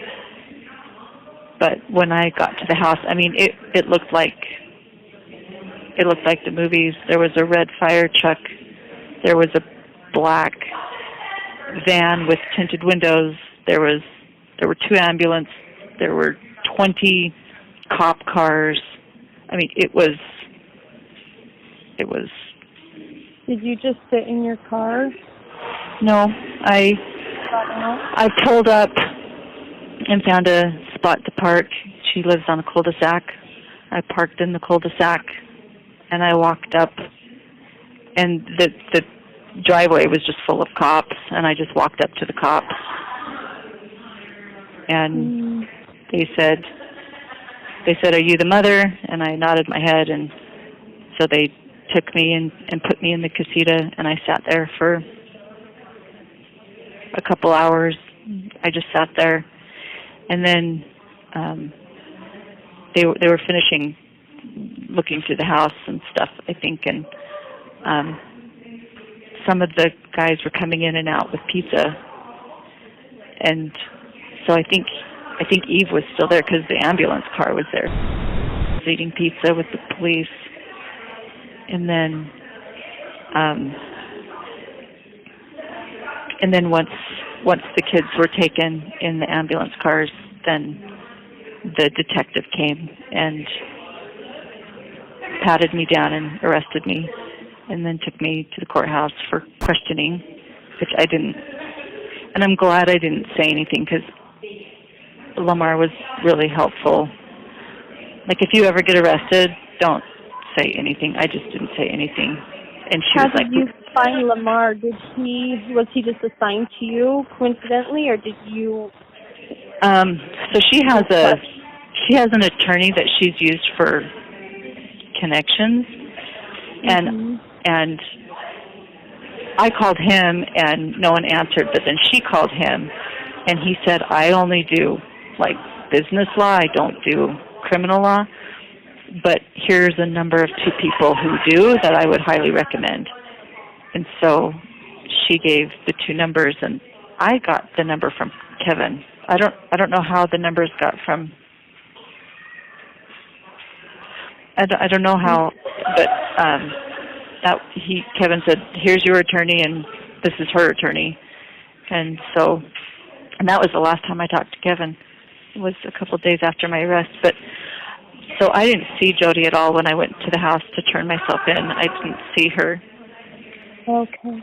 And I went, they took me to the courthouse, and the detective was like, I've got all night, we can talk all night. And I didn't say anything. I just said, I want an attorney.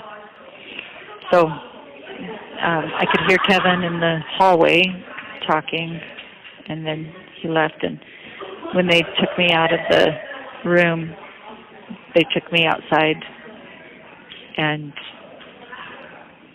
cuffed me and said, again, they cuffed me again, and then they told me you're under arrest and then they told me two of the charges, and then they had me get in the patrol car, and that's when I saw Jodi. I saw Jodi was also in the patrol car, and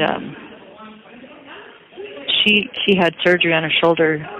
She couldn't put her hands behind her back, so then they pulled her out and changed up the way they arrested her so she could drive with her hands in front of her. And then we had about a 45-minute drive to the jail. And that was the last time I spoke to her. We were in the back. And we didn't say a whole lot. I mean, we talked the whole time, but I don't remember really saying a whole lot. We sang hummed a couple hymns, and she was still justifying the whole time. She's like, don't worry, we'll have our day in court. And then when we were booked in, they put us in separate cells, and we've been in separate cells ever since. So. Okay. Do you hate talking about that kind of stuff? Does it trigger anything, or is it just? No, I don't. I think it's. Fun? No, I don't mind talking about it. Okay. Maybe good for me to talk about it. I don't know if you like talking about it. I was just wondering if it triggered anything. But if you're doing okay mentally, and then that's okay. Yeah. Okay. Yeah, it's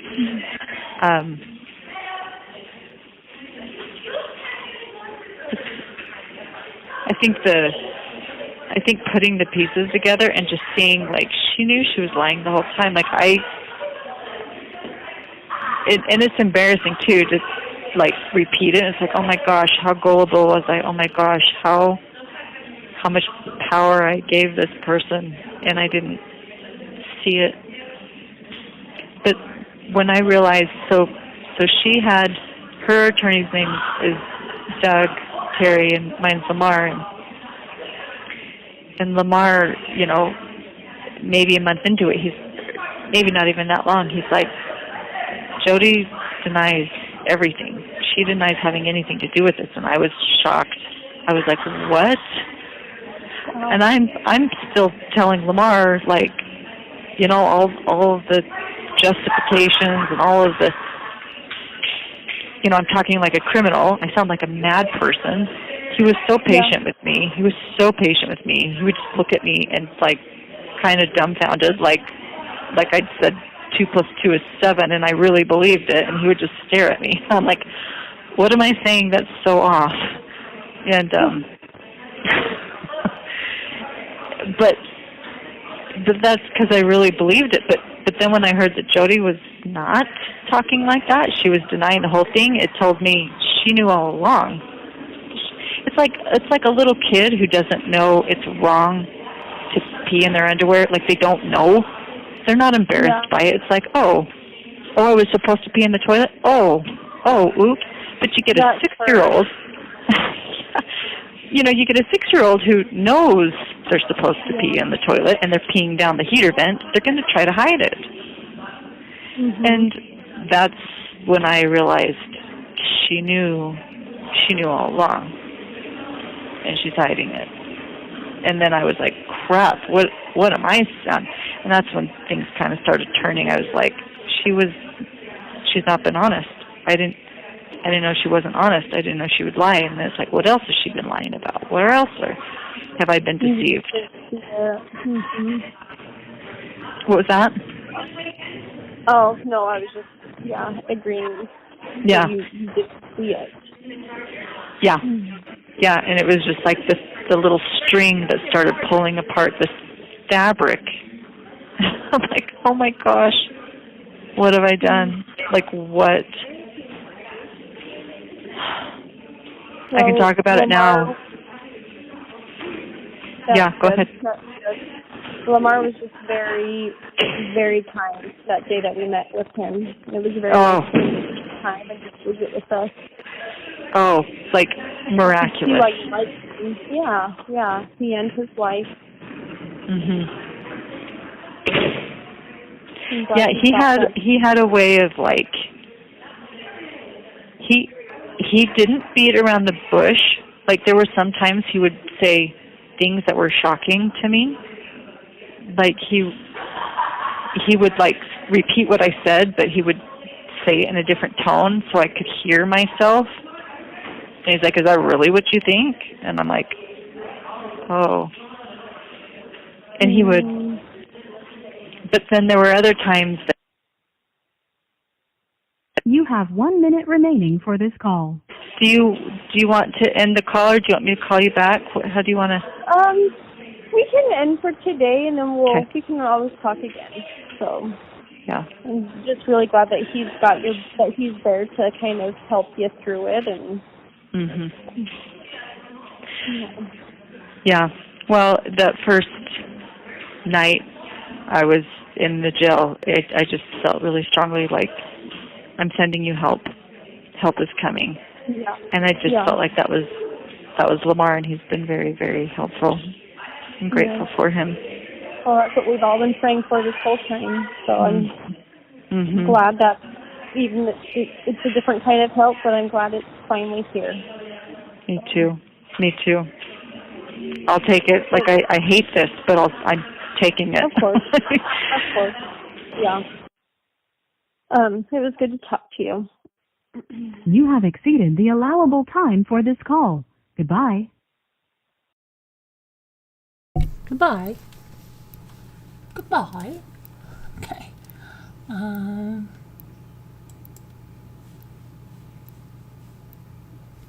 Let's see.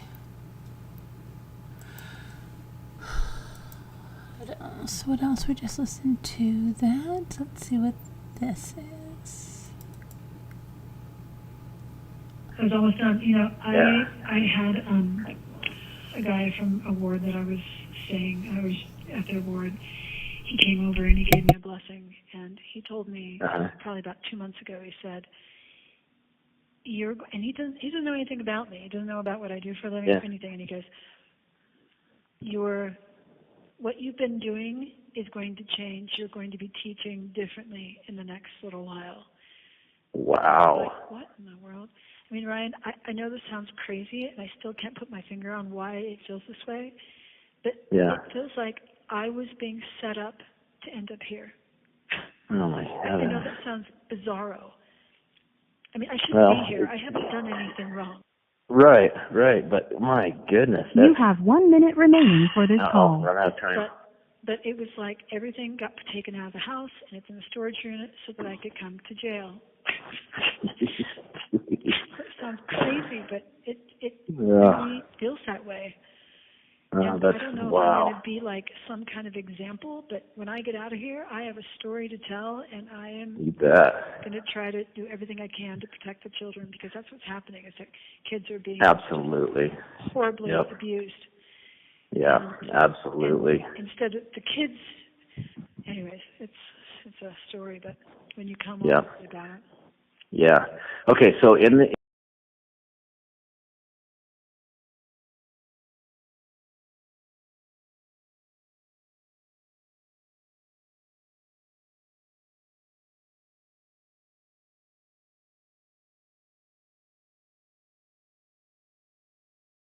So what I'm saying is you're being crucified in public opinion. Yeah. So your fear has to be super prepared.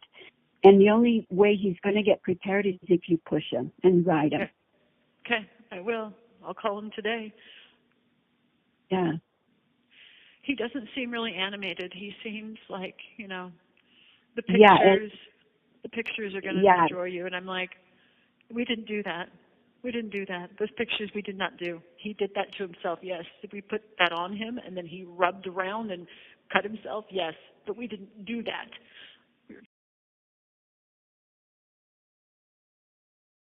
They didn't do that. She shouldn't be in jail. She didn't do anything wrong. That's all Jodi's talking.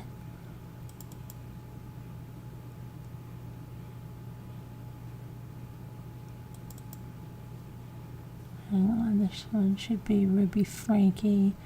And this is August 31st. This is a free call from Ruby Franke, Purgatory Corrections. an inmate at Purgatory Correctional Facility. This call is subject to recording and monitoring. Press 1 to accept all communications from this inmate and cellmate. To deny this call, press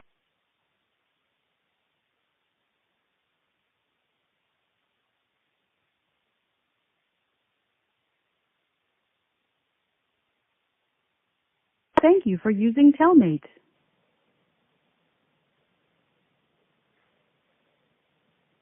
Are you there? Yeah, hi. Okay. When I saw how long this separation was lasting, I wanted to think of some ways that I could bring in money or make some money if you didn't ever come back.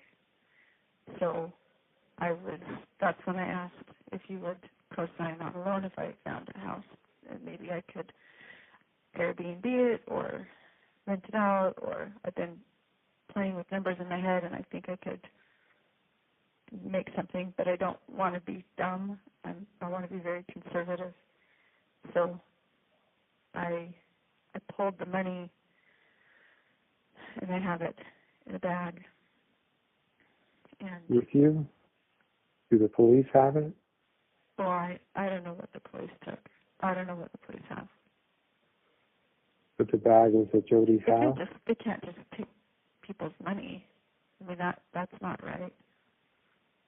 Well, they're not going to take the money, but when they have a search warrant, they have access to everything in the house. Sure. Yeah. I have a feeling we're going to need that money. We might do. So, I haven't been making big purchases. I've been very conservative. I think the biggest expense has been the kids' schooling, and that's they have enough curriculum to get them for a couple years. So, okay. I just received a text from Ted Dawson out of the blue. Ted Dawson, who I haven't heard from in years. What, he just texted you? Yeah, the What did he story's say? out. So he said, Stormy sent me an article and it just broke my heart. I just wanted you to know I'm thinking about you, and if I can ever be a resource, we are always here. Are we in the news? It sounds like at least you're in the news. I don't know about me. I don't know what he's talking about. But I'm wondering if they went to Sherry to, ask her questions. I don't know. These bookings are public. I know they are. And a couple of months ago, Business Insider was reaching out to me, and I ignored their email, but I'm going dark. This is a witch I'm not at BYU. I'm not at BYU anymore, so I don't know how they're going to find me. Yeah, maybe it was a blessing. This is a witch hunt. The devil's been after me for years, and mad as hard to go.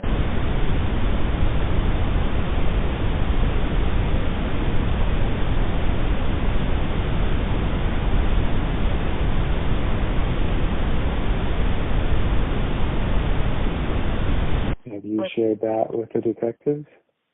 I have not said a word until I have an attorney. Okay, well, you know that this phone call is being recorded.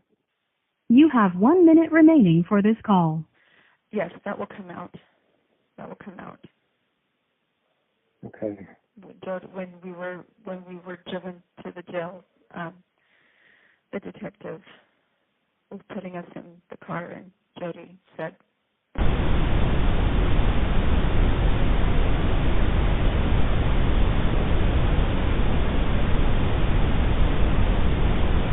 I trust you. So They're going to be in the hospital for 3 days. so weird. It's just not necessary. Like trying to exaggerate this. Oh, they didn't show me. Like the hero. Well, they didn't show me any pictures or anything, but the way they described it, it was very serious. You have exceeded the allowable time for this call. Goodbye. Wow. Okay. So that was August 31st, the day after. The kids should be in the hospital. They're exaggerating this. It's not that serious. Okay. And this should be Jodi. I never hear Dennis. Nobody wants the truth. Nobody wants the truth. Nobody wants the truth because these kids. I told Doug, I woke up, the spirit told me, it's all the devil. I mean, you've seen him. I mean, I've known you, for 5 years? You've watched him come at me, come at me, come at me, come at me. Mm-hmm. And you're exactly right, because he knows I know what he's doing. And he uses these kids. And he uses all of us as the adults, the parents that don't hold the kids accountable. So now it's abusive to make a kid sleep on the floor. It's abusive, or it's abusive to, that's ridiculous. It's ridiculous. You can't even raise your kids anymore.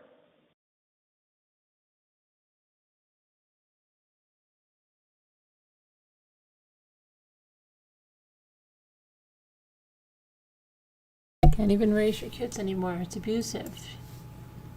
Let's see what we got next. Would be, let me see. Should be this one. This should be Ruby Franke again.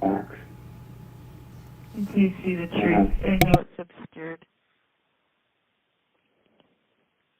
I'm where I see the facts, I see the truth, and that's what I'm gathering. You know my heart. What are they charging you with? 2 charges of second-degree felony for child abuse. 2 charges of second-degree felony child abuse. Yes. Okay. Wow. That's very serious.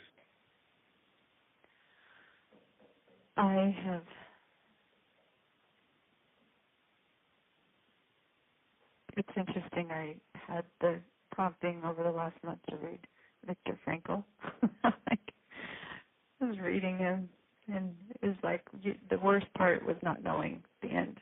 He said he had an inmate that's man searched for meaning, and he was a prisoner in World War II, and he said the worst part and the greatest bringing of depression was not the lack of food, and it wasn't the weather conditions, it was not knowing how long it would last. So I think I was prepared for this. I do feel strong, I feel calm. And you know what, adults have a really hard time understanding that children can be full of evil and what that takes to fight it. You've seen what it takes to fight evil. It's not the person you're fighting. And it can look like something it's not. And you've been there, you know that. And so I don't know any adults who are going to see the truth. So I'm calm about this, and I just pray that you'll hang in there. You have 1 minute remaining for this call. I think I can call back, but Yeah, but just in case, I'm preparing to step up and fight for the children. They've been taken, and there's going to be a hearing in the next couple of days here in Provo. I'm sorry. I signaled to Joe. Will you say that one more time? Yes, I'm prepared to step up and fight for the children. They've been taken into custody. They're in foster care, and there's going to be a hearing within the next 2 or 3 days. What about Abby and Julie? Them too, all 4 were taken. Where did they go to get Abby and Julie? I don't know. They while I was with them, they got Abby, and they were looking. You have for Julie. exceeded the allowable time for this call. Goodbye.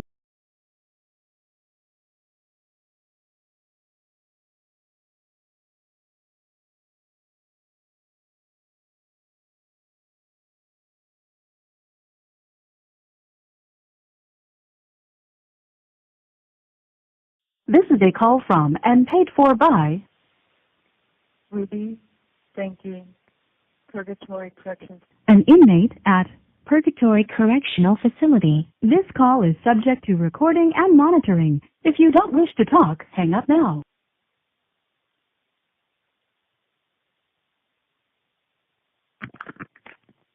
Hello?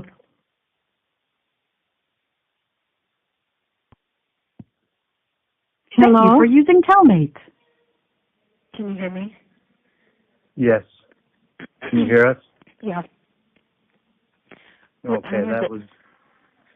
over there? It's 9:30. We're good. Okay. At night? Yeah. Uh-huh. Yeah. We're 8 hours ahead. Okay. I'm glad you could call us back. Yeah. I haven't used the phones very much. They're kind of hard to figure out, but yeah, I think I figured out how to use.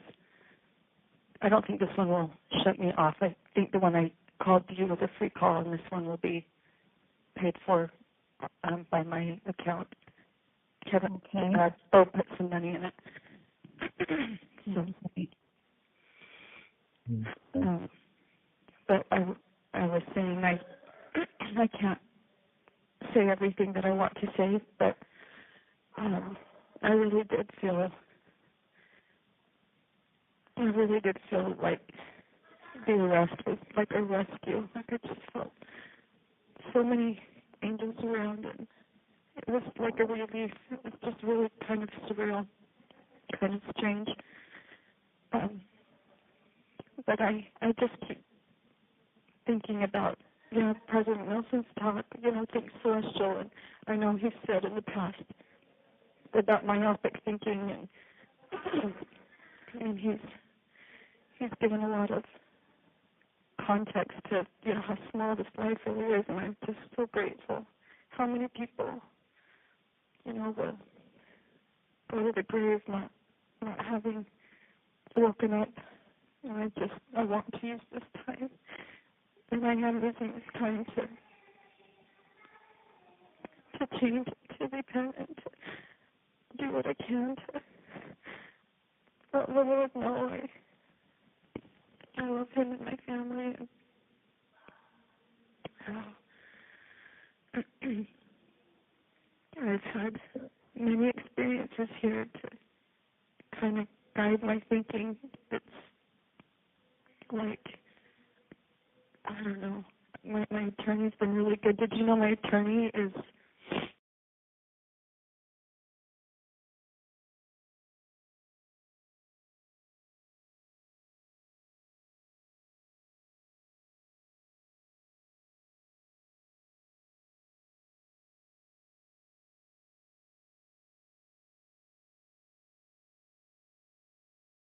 Okay, I think maybe we're just going to stop here for tonight with all this. There's a lot more to go through, but we can do more tomorrow night. I think we'll just do the word cookies daily puzzle and call it a night, because I have a lunch date. Well, yeah, a lunch date, late lunch date tomorrow with Gia. So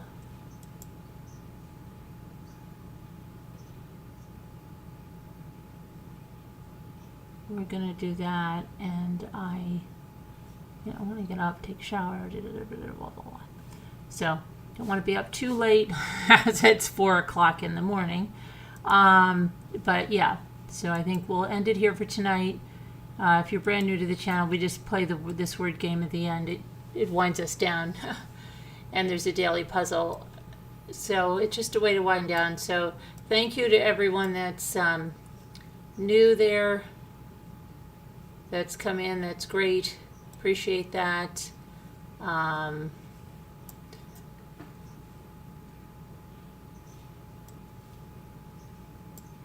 But we'll see you. We'll go over this tomorrow, tomorrow night. More of this, and until we're through it, and then,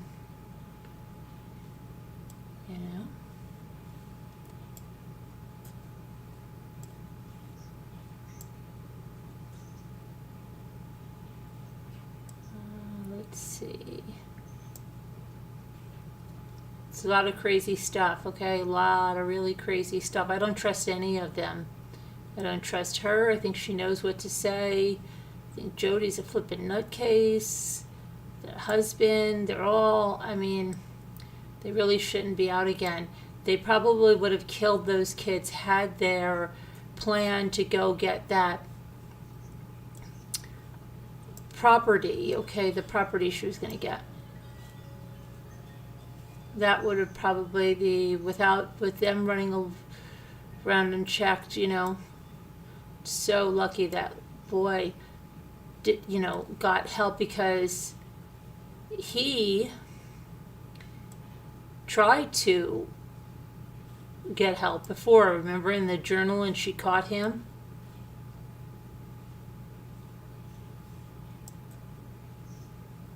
Yep. And if she got him out there, it probably would have been another Daybell situation where those kids would never have made it out, and then they would have said, oh, they were full of demons or whatever, and we saved them, whatever, how they act and say this crazy stuff. Really. What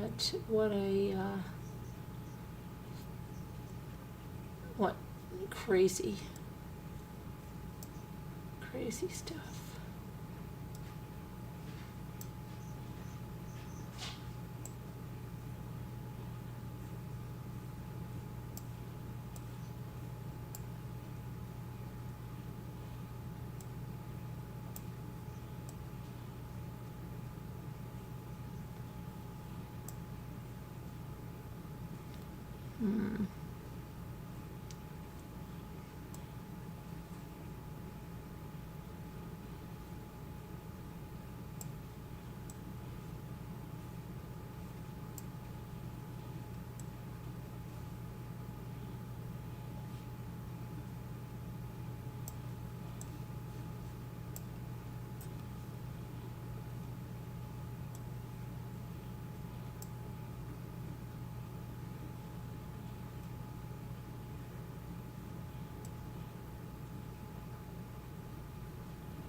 Let's see what you guys got. I haven't looked at you guys at all. Hello, Heart Made Wise. Oh, Saga is good. There we go. Saga is very good. And how about... hey, Cat's Got My Tongue. Thank you for the super chat. I appreciate that. Thank you very much.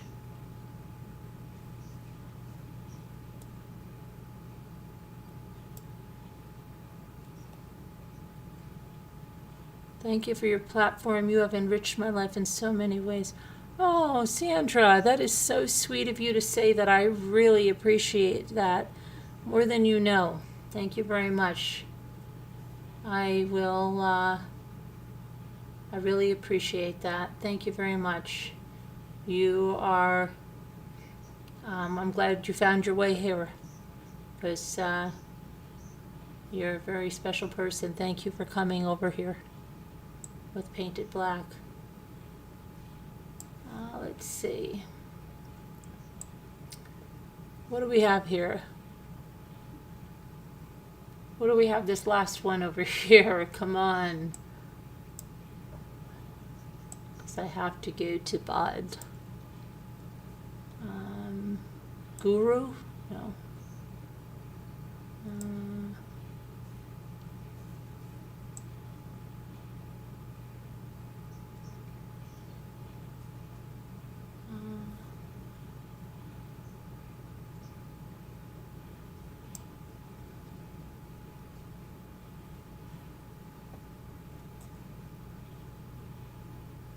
What do we do here? What do we do here? Please, somebody, come on. What is this last word? Where's Margot? Margot. Heart, somebody, sugar, jaguars. Let me see. It's a lot to take in. Thank you, Mr. Electric. How's that slide coming? What do we do here, guys? Please. Jags? I thought I did Jags. I didn't do Jags. I was going to do I think I did Jags, and I think they said it was an extra word. See? They said, nope, no Jags. Aura. Yeah. Yay. Thank you, Kat and Kevin. Okay. I think we're going to go to Betty Bye. Thank you. We'll do more of this tomorrow. All right, everybody. God bless. Prayers. Thank you for watching, and we'll see you all tomorrow. Sorry about the stream cutting out like that, and we had to do it in two. Appreciate you coming back and watching. Love you guys. God bless. Prayers. We'll see you tomorrow. Be good.